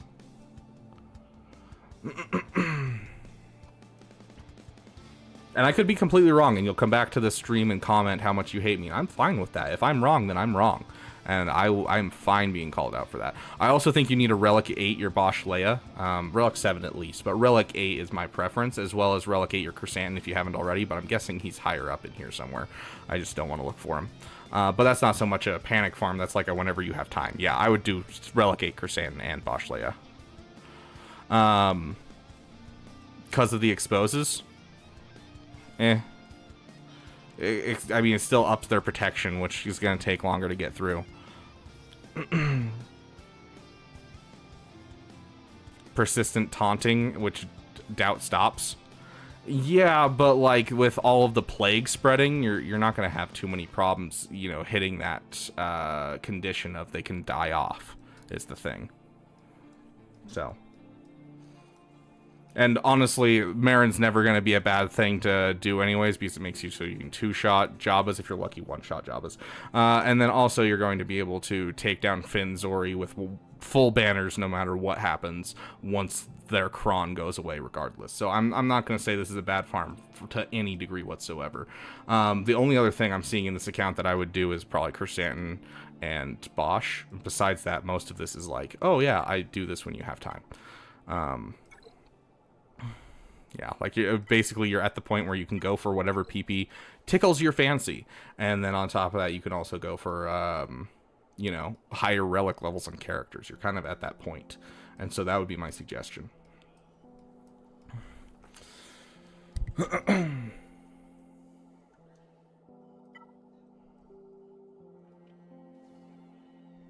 Okay.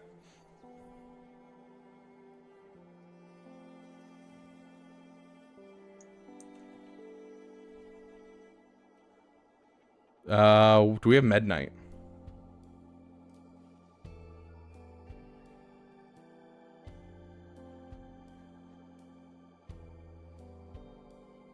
Let's get rid of Drunk Beaver.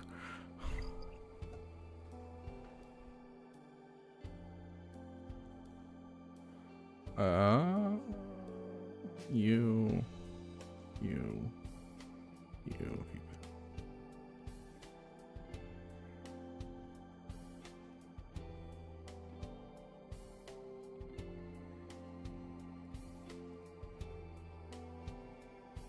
In 3v3, that team's gonna suck too, because you don't have Resistance Hero Finn, because you have to use Holdo and Zori, and so that team's gonna suck anyways. So yeah, I definitely think Marin's gonna counter it. No problems.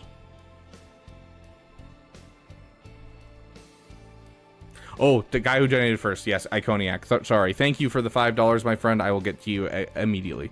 I just want to check this really quick.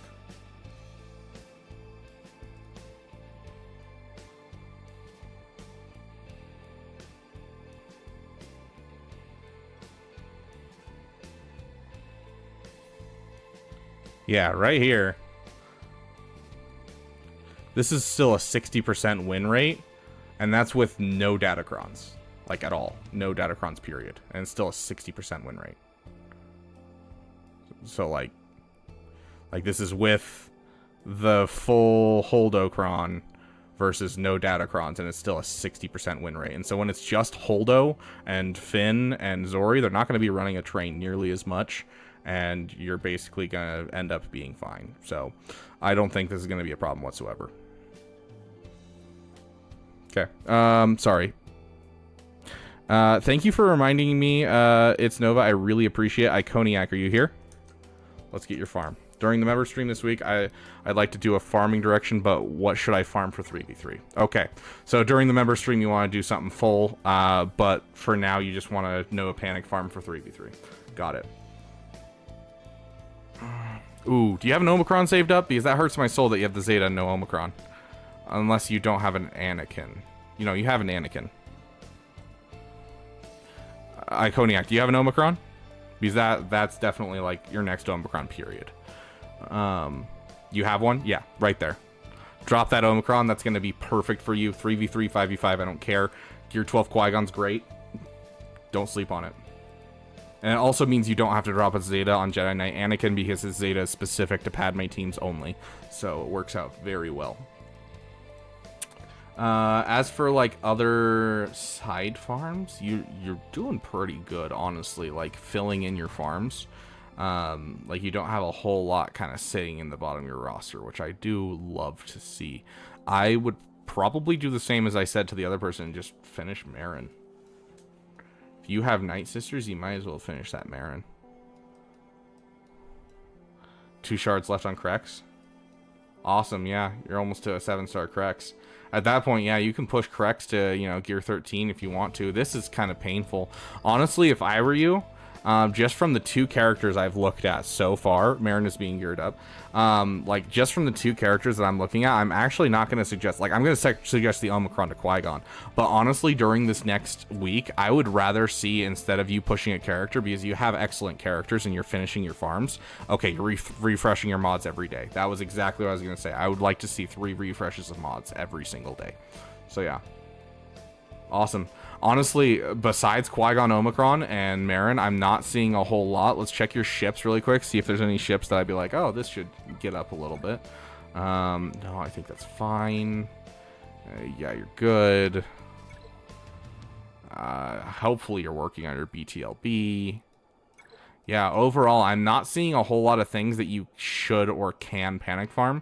Because the thing is, a panic farm really is something that can be done in that amount of time.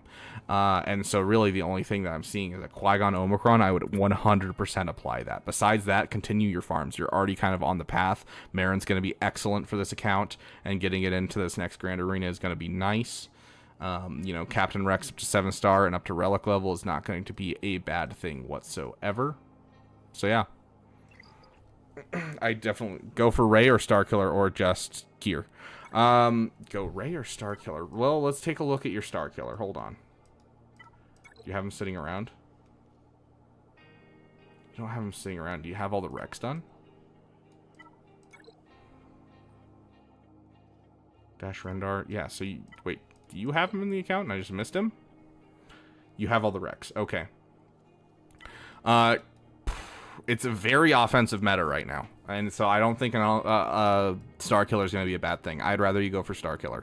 You're there, you can finish him, and then you can move on to Rey with no problems. And honestly, the nice thing about Starkiller is you can drop an Omicron on him and be done. You don't even have to drop any Zetas. And so you can save your Zetas up while you work on Ray next, and then have stuff for Ray. You need mods to beat the battles. Well, mods are my bane. Fair enough, fair enough. I'm really happy that you're hitting the 3 refreshes. I would go for Starkiller personally. It'll give you the time to save up things.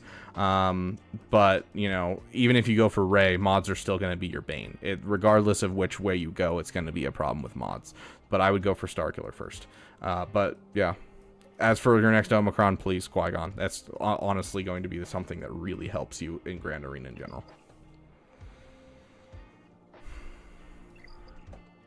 Okay. Okay, I've got like 7 minutes.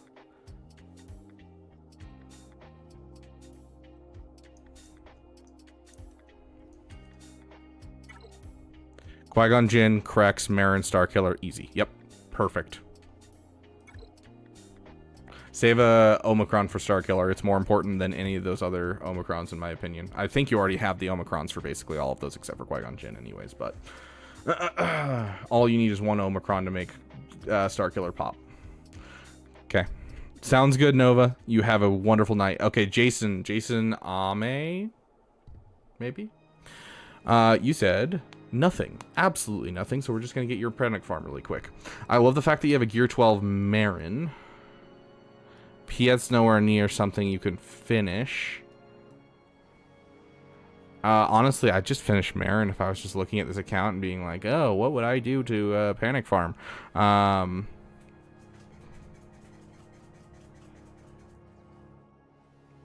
Also, this is something that I want to bring up more with people. Don't sleep on this character, guys. If you have like a team, especially in 5v5, where you're like, there's one character faster than my Imperial Troopers, substitute out the 5th member of your team with Han Solo. He shoots first, stuns the person who's faster than you, and then you steamroll the team.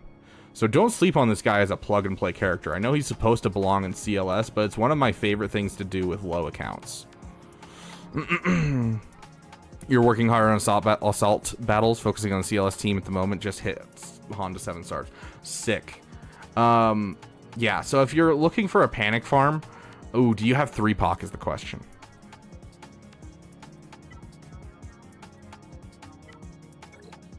Because that kind of depends on 3-Poc. You have a 3-Poc here. Okay. Suggestion. Get your 3-Poc to Gear 8. Relic your Commander Luke Skywalker. And what that will do is basically with your Relic Commander Luke Skywalker, you put him with 3PO and Chewie and Han Solo. And no, it doesn't sound like it's going to be a great team in 3v3, but it will be because of this ability right here. If you get it up to level 7, it'll be the best version of it. But if the allied leader is non-galactic legend rebel, if it's CLS, 3PO and Chewie gain 40% of the leader's max health, max protection, offense, and defense at the start of the encounter, and rebel allies gain half that amount. So 3-Poc is cooler than Chupio. But yeah, and so it'll immediately get your team viable. If you just get this guy up a couple gears levels, drop him a couple ability mats, and then put him with your Han Solo and your CLS, and you relic your CLS, you'll be able to actually put him on defense or throw him on offense and have a fairly solid team, honestly. It's surprising how much 3-Poc does for the team. And then your other Panic Farm, I would say, is definitely Marin. Just 100% Marin. The fact that you already have her at Gear 12 is amazing, and just keep her going. Fun little side tangent. I know I haven't made this video yet, but Poggle Lead with Droideka and a tank like Magna Guard is a really entertaining 3v3 team that can get you holds that are really stupid or just bleed banners from a team. So, hey Judd, welcome, my friend. 4 a.m. Gosh, it's not that late for me. But yeah, there you go. That would be my suggestion for Panic Farms for you, is get yourself a CLS 3-Poc team going. So CLS Han 3-Poc and get a Marin going. Okay, jumping into the next person. Maul, are you still here, Maul?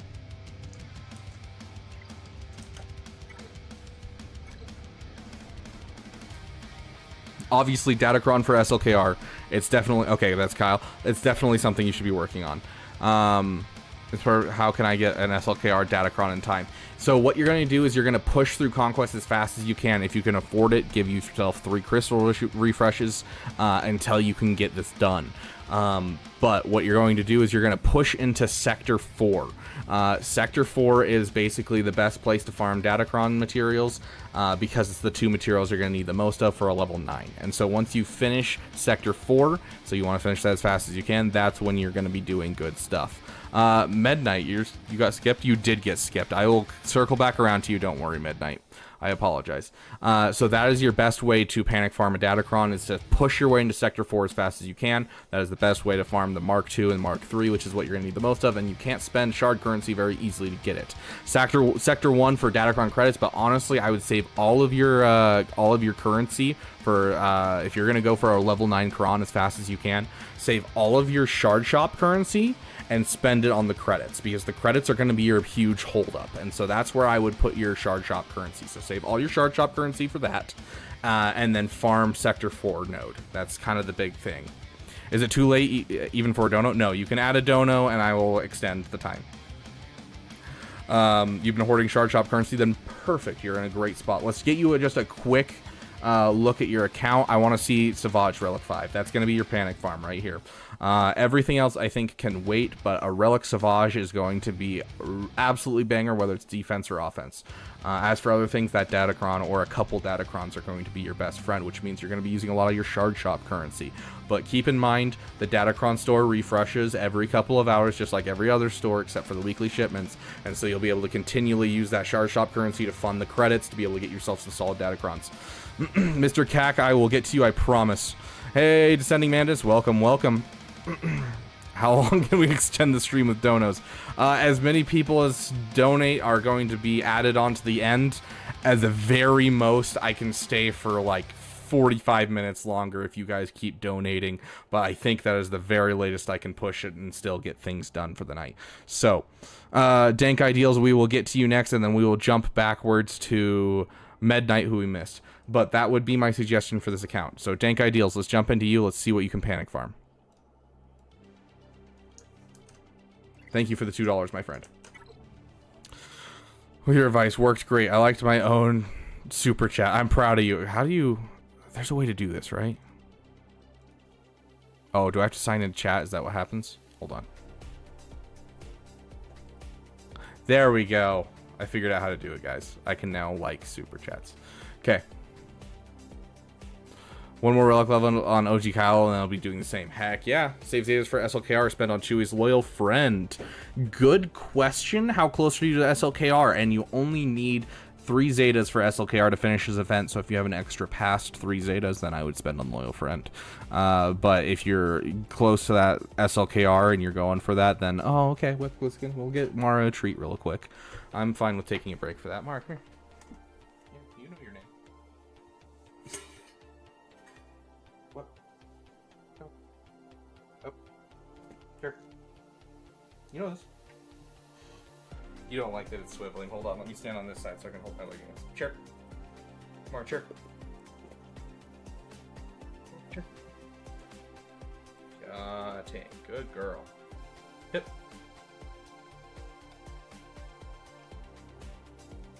You got your good poopers. I love you. Okay, down. Good boy.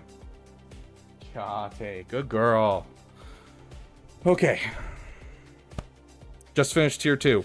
If you have more than 3 Zetas, then drop it. If you don't have more than 3 Zetas, don't drop it. Okay.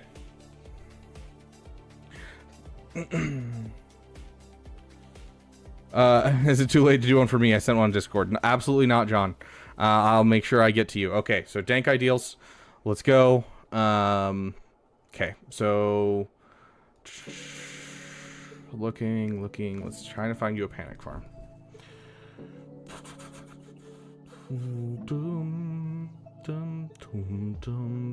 Dank, do you have any Zetas, or do you use them all? I think we talked and you said you used them all.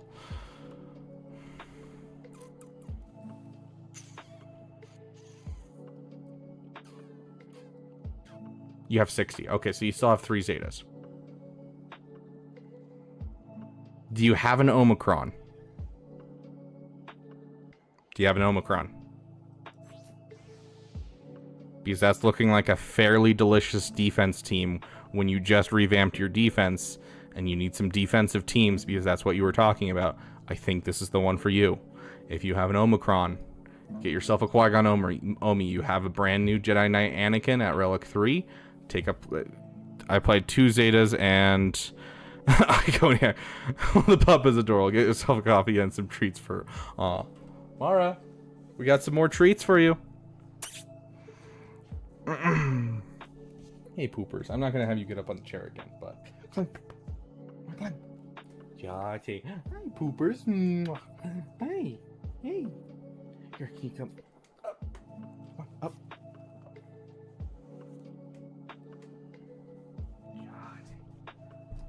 Sit. Good girl. Stay. Little unstable. We're gonna give you a couple of treats, okay? You're gonna help me with this one.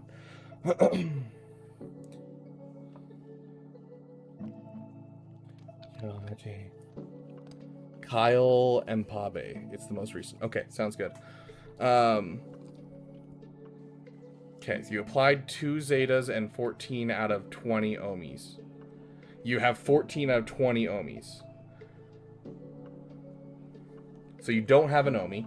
Okay, so if we're looking at no Omi, because if you have an Omi, I do suggest by next week you should have an Omi going. Pip. Gaston, he's tall, dark, and a bit of... are you like that too, huh? No, she is literally the sweetest. Like, literally, you yell at her and you get mad at her, and she will break out in hives. She is the most nervous, anxious puppy you'll ever meet. I love her to death. She will just sit there and cuddle with you. Sorry, so like 20 refreshes total? Heck yeah. Okay. Okay, I'm gonna have you get down now, okay? Down. Good girl. Okay. You applied Mother Talzin's lead. So you don't have a Zeta. So you do have a Zeta? You applied 2 and you have 1 more? Or you have 60 more. Then you're at 14 of 20 Omis.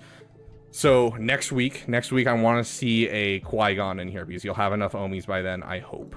So Qui-Gon is going to be the go-to next Omicron. I know you have this beautiful Marin in your roster, but that is going to be helping your account more than anything else in here. As for like just a general farm, you don't have anything super amazing that I'm going to say like that needs to happen. I would like to see the Marin keep going up, so I would probably say continue your farm on Marin. I'm not going to say split off to this, that, or the other thing, unless this right here. Okay. Save 2 for Queen, and I also unlocked Bane this go as well. Okay, so you're struggling for Zetas. Here's the ones that I would like fast track. Finn Zeta, because you have a Zori sitting here. So I would love to see a Finn Zeta in this account. I would also love to see a Qui-Gon Omi and a Qui-Gon Zeta. I think those are going to be the best things that will help your defense by far. So if you're struggling with your defense, which it sounded like you were, those are the 2 things. Also, Iconiac, I don't know if I said it. Thank you so much. You're awesome, dude. But yes, 100% those are the 2 best things that you're going to want to panic farm. I know they cost Zetas, which you're going to be very low on, but they're going to be the 2 things that help as much as you can. Yeah, if you're planning on gearing up Quadmate, it's 2 Omis and 3 Zetas, or no, 3 Omis and 2 Zetas. 3 Omis and 2 Zetas.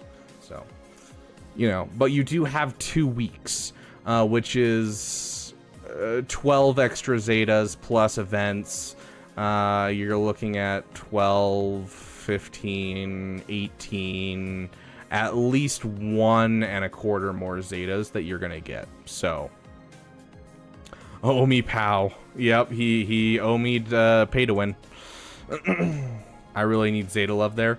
Yeah, like, but there's so many Zetas in Galactic Republic, and so I'm not going to suggest that. And so that's why I'm suggesting only ones that you can drop 1 Zeta and instantly have a team. That is what I'm looking for in a panic farm, is short-term goals that you can do really easily that will give you the most bang for buck. And that is Qui-Gon with his Omicron, and that is going to be Finn Zeta with Zori. Those are the 2 things that are really going to pop off without like any extra investment past that. So Padme lead, I don't care, honestly. Like, unless you're planning on going for like you already have gas. Like, I don't know. Do you really care that much? I would just, you're taking Jedi Knight Anakin away from Padme because it's better that way. So like, I honestly don't care too much about Padme giving her Zetas. Like maybe you could if you wanted to, but like I would just use it for a Gidme team if I were gonna do anything. Which I know, I'm pretty sure you have DTMG and it would break up your DTMG, but still, DTMG is not bad with just random Imperial remnants. So to do a troll character, every once in a while you'll have enough to do a troll character. I mean, I put the Omicron on the Phalanx, so. Okay, John, we're gonna do yours real quick. Okay, you have 0 impermanence. Yeah, so then just do a get yourself a, I don't care if it's a gear 10 Gideon. Get yourself a gear 9, gear 10 Gideon and throw on the Zeta when you have time and make yourself a Gidme team, because the Qui-Gon Omicron is way better than throwing a Padme team out. Like, it's better. You got money to put on the Omicron. True. But like, you know, in general, I think that I could fit something in, which, you know, definitely Keller and Beck was 100% just this is a fun character to get up to Relic 7. So just wanted to take less time doing Conquest. Yeah, fair. I'm a Gundy's lead. Zeta's broken. Okay. Let's see. John, you said yours is in chat, and what was the name?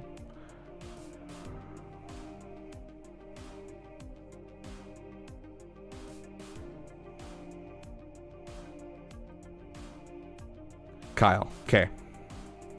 That's not confusing at all. Hey, McAir. Give me some 3v3 team ideas. Tongue Wars coming in with the 15 Hong Kong. Welcome, my friend. Okay, let's see. There's Kyle. Okay.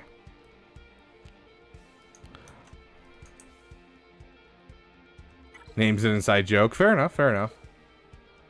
Wish I had something to say about that, but unfortunately I don't. How close are you to SLKR, my friend? I've been playing for roughly, although I took a 5-month break. I just came back, and to be honest, I don't know quite where to start. What to farm? Any advice would be greatly appreciated. Well, you're never going to bed. We'll see.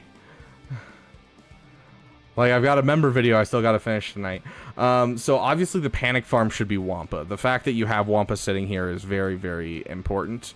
If you're 40 shards from Finalizer, then I'm not going to say that that's a panic farm by any means. Let's check this. Resistance.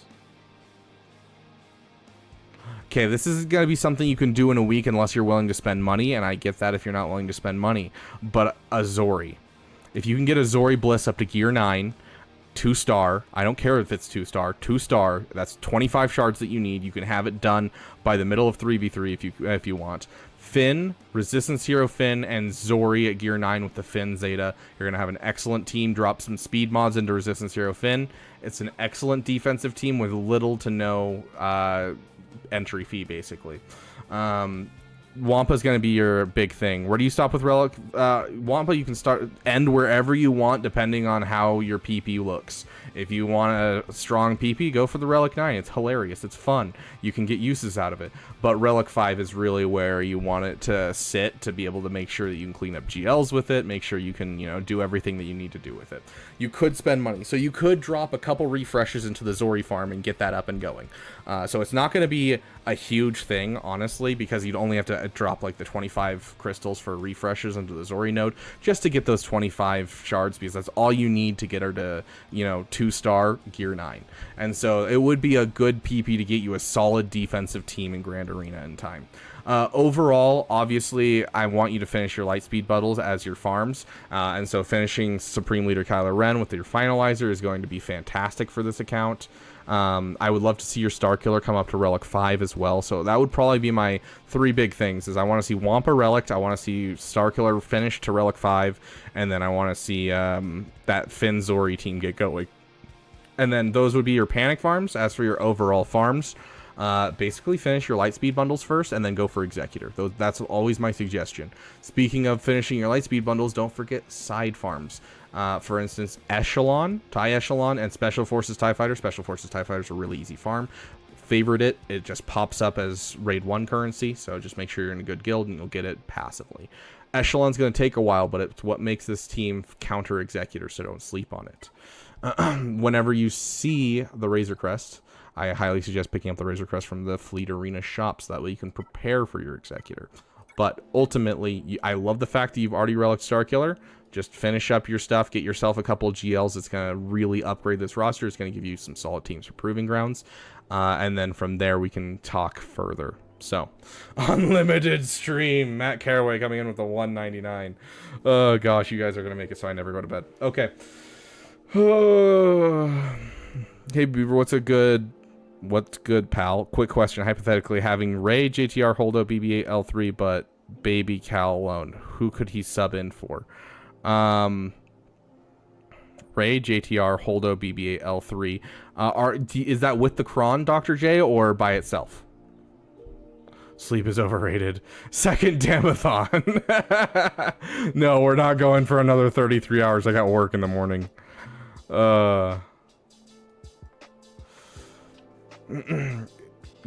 Just by itself? Okay. Sub for BB-8. BB-8's not a great character in that team. He's only great if you have the Holdocron, because he gives additional foresight and has some stuff with dodging. And so that's why you use him in that lineup, basically. But BB-8, pop him out for Baby Cal. He's definitely the person to pop out.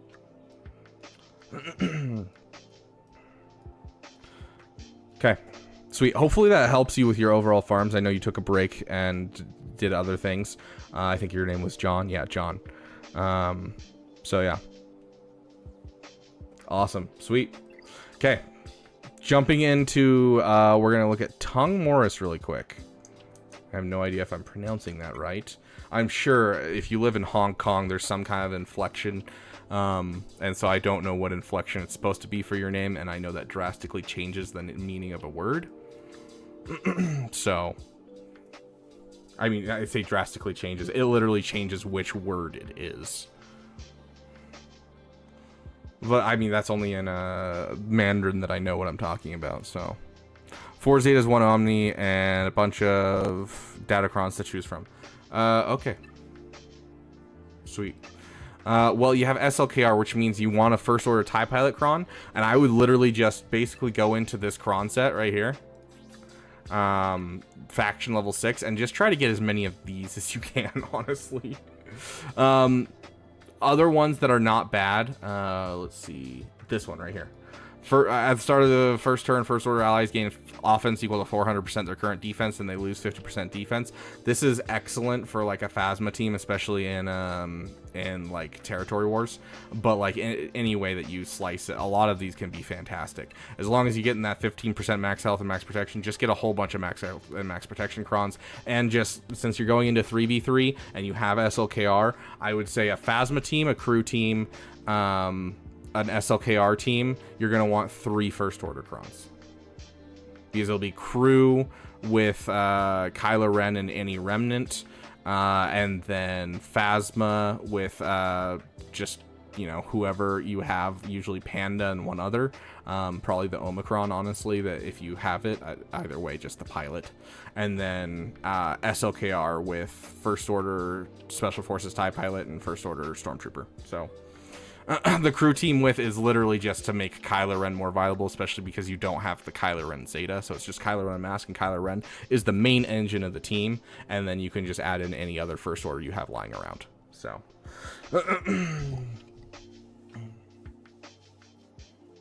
Oh yeah, it's beautiful, Dr. J. It honestly is great, especially as you get Ben. It makes even Ben beefier, and so that it's so much good. How much do you know for you to call out tomorrow? Oh, dude, my manager is out on vacation, so I don't know if you could pay me enough to screw over my team like that, because I'm the most experienced guy. So. So you have 4 Zetas, 1 Omi. I honestly, a lot of the times people are like, where do you want me to spend these Zetas? But honestly, a lot of the times it's just like, there's a couple Zetas you could grab, but you have most of the Zetas that I would like say that you need. Like, let's check your new Lightspeed bundles right here. Drop yourself a Queen's Will Zeta. This immediately makes them viable. And so drop a Queen's Will Zeta. So that would be 1 Zeta that I would drop. You don't necessarily have any like panic farms that I'm worried about because you kind of take your time in farming things. Was that a challenge? Oh gosh, please no. I would feel so bad. Like I literally, my entire personality is built around helping others. Don't make me shatter my personality. If you want to drop one to make your Night Sisters a little bit better, you can drop the lead Zeta on Mother Talzin. I don't see her right now though, so you might have already done it and I'm just not seeing it. Hold on, let's go to Night Sisters. You already dropped it. Okay. And then if you have the 1 Omi, I'm guessing you can guess where I'm going to go with it. Right here. Your Qui-Gon. Zeta and Omi on him. Drop some offense mods on him. Make sure you've got some speed mods in Jedi Knight Anakin. You're going to have an excellent team for 5v5 or 3v3. Just make sure it's all Galactic Republic Jedi. You're going to have a fun time. Even if it's this Aayla Secura and this Ima Gundai and this Jedi Knight Guardian in 5v5, it's still a better team than, you know, not doing that. So, yeah, Daka Zeta is not a bad Zeta whatsoever. It's an excellent Zeta to choose from. It's just not, like, strictly necessary. It'll still do what it needs to do. But it is still good. And so, like, yeah, the Serve Again Zeta would be another Zeta for you. As for teams, keep posted either tomorrow or the next day, just depending on when I have time for it. I will be dropping a 3v3 Lightspeed bundle guide, so keep an eye out for that. Should you finish Padme? I really don't like the idea of finishing Padme for most people. Like, you can make a Gidme team out of it, but because Qui-Gon Omicron's so good, it's hard for me to justify, like, my Padme is still at Gear 12. And I don't think I'm going to relic her until I get JMK. And so, for the most part, unless you're planning on doing a Gidme, I wouldn't worry so much about a Padme team. In fact, I'm using my Padme team, all the Jedi that come from that, on my Qui-Gon team at the moment, and I'm loving that. So, heading out for the night. You have a great night, Iconiac. Sub to Rabbit Beard to guarantee you'll win the next 3v3. Try it for yourself. Yeah, I've heard of this glitch, actually, Iconiac. Yeah, people have just been subbing to me, and it just ends up with them winning their 3v3s. It's wild. You kind of YOLO the Padawan Obi a little. I regret it. Yeah, fair. Like, I mean, it's not necessarily bad, but it's not necessarily great, especially this early on. But I get it, because it's a character that, like, we all love. Like, you know, Obi-Wan's one of the most beloved character, and who can't say no to that rat tail? Now, if I throw my gack, it's your fault. Got it. Exactly. See? You can tell your viewers that. Absolutely, Asteroid Mech. 100%. Okay. So, Qui-Gon Zeta and Omi. And then... Oh, sorry, I'm already losing where we talked about and, like, where we went with this. What was the other thing we talked about? Oh, yes. Geonosian Brood Alpha immediately makes them viable. And then we talked briefly about old Dakas, so that's another Zeta if you want to drop another Zeta. And I think that was all that I thought of. There wasn't, like, another huge Zeta that I can think of. But keep tuned. We will have a 3v3 guide coming. I already have, like, the tab open and everything, and I just want to double check it and see if there's any other teams to add. So... Is Snip Zeta important? It's super, super nice. Honestly, it's super, super nice. On whatever team she's a part of, you're never going to regret dropping it. Like, I would regret dropping a Jedi Knight Anakin one because Jedi Knight Anakin doesn't really fit with Padme nowadays. But, like, Ahsoka, it's going to be great on any team that you throw her with, because if you throw her with the Qui-Gon Omi, she's going to assist on every single attack, and she's going to have but tons of offense, so she's going to be excellent. Throw her with JMK, she's going to be excellent. You're going to throw her with Padme, she's excellent. So it's not going to be a Zeta you regret. So that if the Zetas are burning a hole in your pocket, Ahsoka's not a bad one to go with.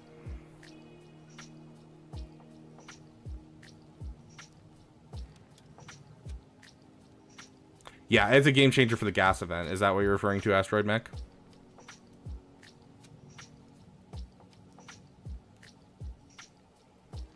Okay. Yeah, it's super, super nice. I did it without, and it was painful. I highly suggest the Ahsoka Zeta if you are trying to get through the gas event. Okay, we finished Tung Morris. Let's go to Matt Caraway, our final roster. And I think if he's still here, I will do Mr. Cack, just because he did do that super sticker. Okay, one more. I'm running out of time hard. Okay, so this is, hold on, gotta check the name again. Matt Caraway. Matt Caraway.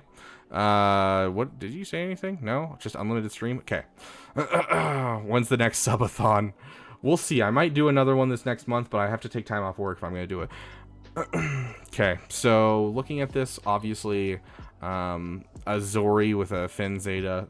We've talked about this a couple times, but you have less of a reason to do it because you didn't get the full bundle, so you don't have a Resistance Zero Finn. So I'm not going to actually suggest it as much for you, my friend. Instead, I'm going to look at your other stuff and kind of see what's going on. Also, welcome back, Yotter. I don't know if you left or what, but welcome back. This is the start, and he doesn't know. Oh, gosh. I'll just bring you guys with me to work and keep streaming at work. Relic 5 your Savage. That's going to be your Panic Farm. I think that is going to be the greatest improvement to this account that you could do in the next week is Relic 5ing your Savage. Especially...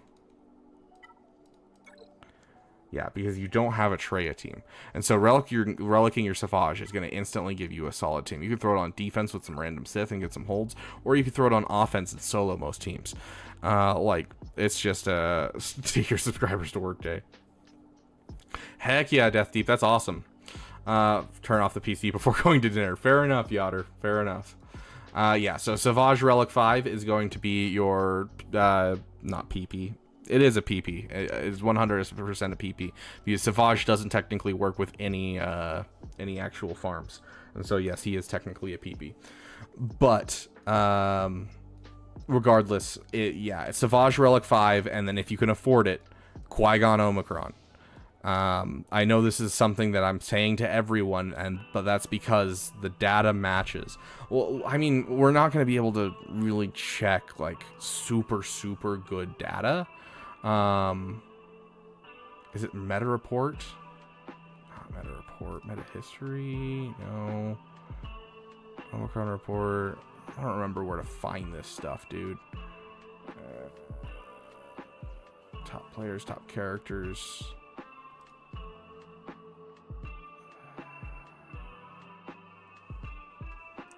Teams with highest hold rate, SWGOH.GG. Meta Report, that's the one. Top performing squads, there we go. So defense. So obviously this is going to be based off of the current season. Let's see, let's drop back 2 seasons. And there you go. Qui-Gon in the top 10 for most holds in the game. Like, this is not a team people should be sleeping on. It doesn't matter what gear level they are. If you have a Relic Anakin, this should be a team that you have. So, are we going through all the ones on the list, or are we calling it quits for tonight? Unfortunately, we are going to be calling it quits for tonight, just finishing up with the ones that have paid, because I am fresh out of time and I really need to get going, and I still got to whip up a couple thumbnails for some things. And I was planning on recording a video tonight to have for tomorrow, but I'm probably not going to have time tonight, and so I'm going to have to whip it up tomorrow evening and throw it out tomorrow evening. So, but keep in mind, for those of you who haven't gotten your stuff, right here at the very bottom of the channels and roles section, you can click this and you'll be pinged for roster reviews every time I do roster reviews. So that way you can make sure that you get your roster review. We'll see if I stream tomorrow. I might just do a side PP stream where I play a Star Wars game, just because I've been streaming a lot of Galaxy Heroes. But we shall see. We might be doing some more roster reviews and Panic Farm specifically tomorrow. So, going back, there's one more person that we want to go over. Hopefully that helped you, Matt Caraway.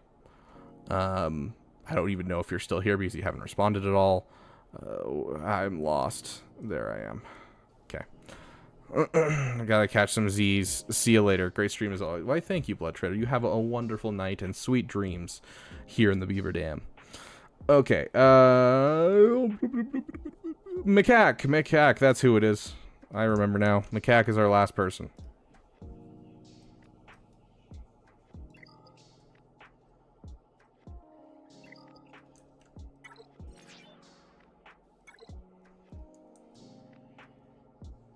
Macaque, it seems that there is an error with your ally code. Could you check that your ally code is correct and change it? It's meant to be. I watched The Phantom Menace today. Thanks, Papa Bear. I appreciate it. Unless I don't know with my free-to-play account. Dude, your free-to-play account isn't even close to level 85, right? Here, let me show you a panic farm for this. Oh, your free-to-play account would be so interesting to give a roster review. It would just be basically, everything in this account is wrong. Do it this way. Because I know your free-to-play account. I haven't, like, took an in-depth look, but I know the idea behind it. Mr. Cack, are you still here? It's so great. Oh, gosh. Okay, we're gonna do Med Knight really quick. I don't know if he's still here, but I can take a second to look at his panic farms. Finish relicking your Marin. You're already almost there. You might as well finish.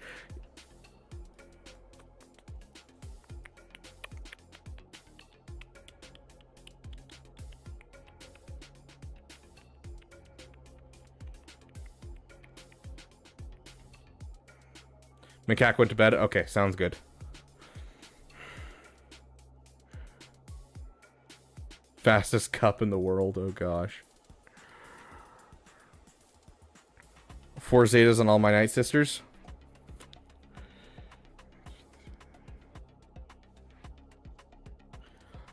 I mean, if I were to look at your account and, like, you kind of, like, see where they should go, I'd have to kind of go through your factions.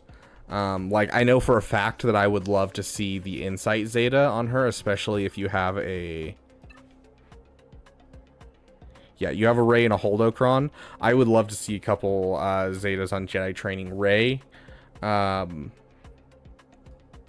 those are never going to go out of fashion. Jedi Training Rey will always go with Rey. And so those are never going to go out of fashion. They're really good with the current Holdocron. At least the Insight one especially. You're here. Okay, you're here still. Okay, sounds good. But then the rest of the Zetas, yeah, I'd probably do Night Sisters, honestly. And then I'd finish that Marin as your PP. Yeah. Okay, let's jump into this Mr. Cack.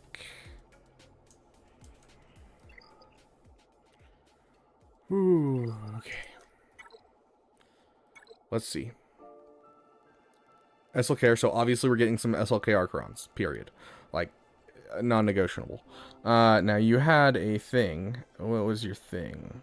Currently farming GL Ray, saving my status for her. Okay, been working on Starkiller on the side. I got a very late start on the Captain Rex farm. IDK if I should keep upgrading Starkiller's abilities now or wait until after Ray.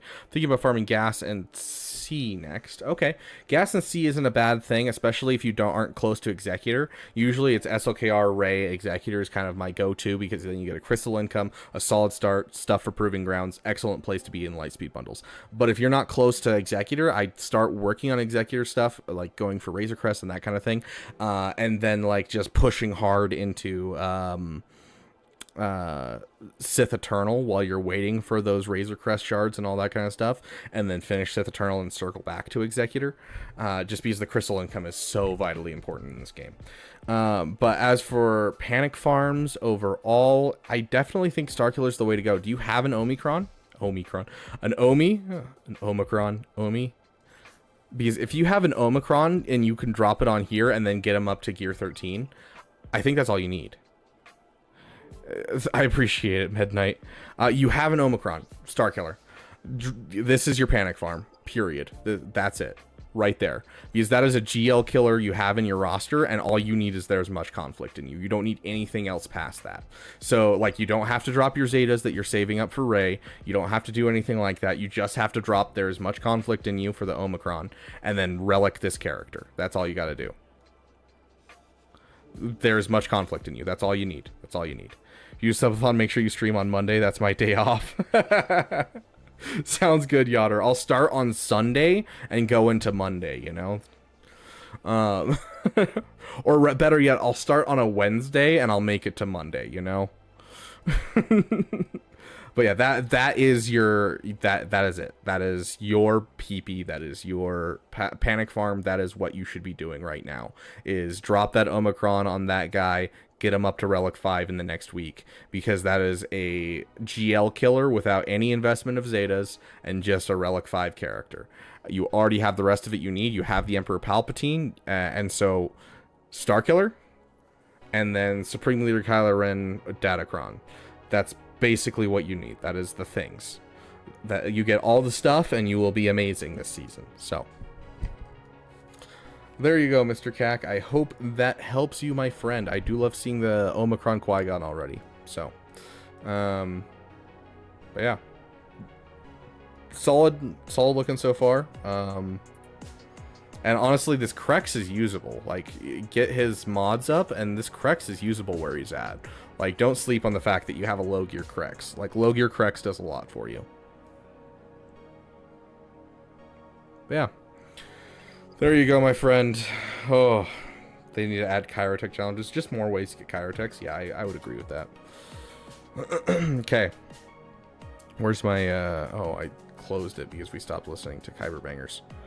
She's Gak winning two rounds as 4 million against 8 million opponents by attacking first and pretending to fail, then attacking the last 10 minutes for real. Oh yeah, I've done that too. So one of the worst matchups I've ever had, I was in a Rhodium. No, not Rhodium, sorry. Brain's not working.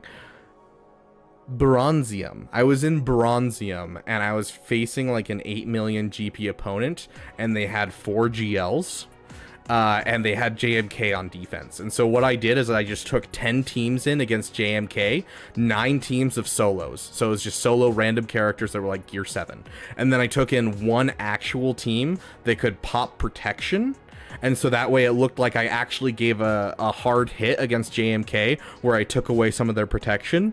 And so it looked preloaded and like I had just given up. And then I waited till the next day. He came in and soloed a team for 69 banners. And then I went and destroyed 2 teams in 1. It's a hilarious strat. And I think it's so funny that it works. Speaking of Christ, I just got mine to Relic 7 this morning. Is the Phoenix versus Lord Vader counter consistent? In 5v5, it's like a 60-70% once Doubtcrons go away. So it will be. But 3v3, it is not viable whatsoever. 5v5, it is, Yotter. Once it gets in, I think it's like 77 or 70% win rate. So it's like, it's doable in 5v5. It gets scarier when there's Maul. So I would have to look it up and like practice it and that kind of thing and figure out what I'm doing with it, but yes, I will look at the Discord thing that you sent me. Do I add Rose's Omi or move on to Captain Rex? That depends on what your main focus is in the game. It's going to do a ton for the team, and also going to make it so that way you can make sure that they don't get Imperial Trooped like ever. It basically fully removes the ability to Imperial Trooper Zori, which is super, super nice. So, okay. So, let's get this out here. Where's my other music? Where's the music coming from? Okay. Sweet. Oh. It has been a stream. I streamed longer than I wanted to, but that is fine because I am here for you, my friends. I really appreciate those who have contributed to the dam. You guys helped build the dam, and you're also helping me move, and I really appreciate that because we are moving the dam soon. It's going to be a month or 2 before we do. We're looking for a place right now, but I appreciate all the contributions. You know, I'm going to sleep like a baby tonight. I'm exhausted. It's time to donate and extend the stream. Gosh, guys. Anyways, big thanks to Iconiac, our top donor for today, and big thanks to Solar Powered Tree, our current damn sugar daddy. You could be here tomorrow, we shall see. Big thanks to our damn best members. They are always on our end screen, and for all of our damn elite, you guys make this possible. You're here every month. I love you guys so much. Keep an eye out. There's some fun things coming for the damn elite, including a member-only video and a member-only stream and a member-only game night in the next week. And thank you guys so much for watching, and I will see you guys in the next video.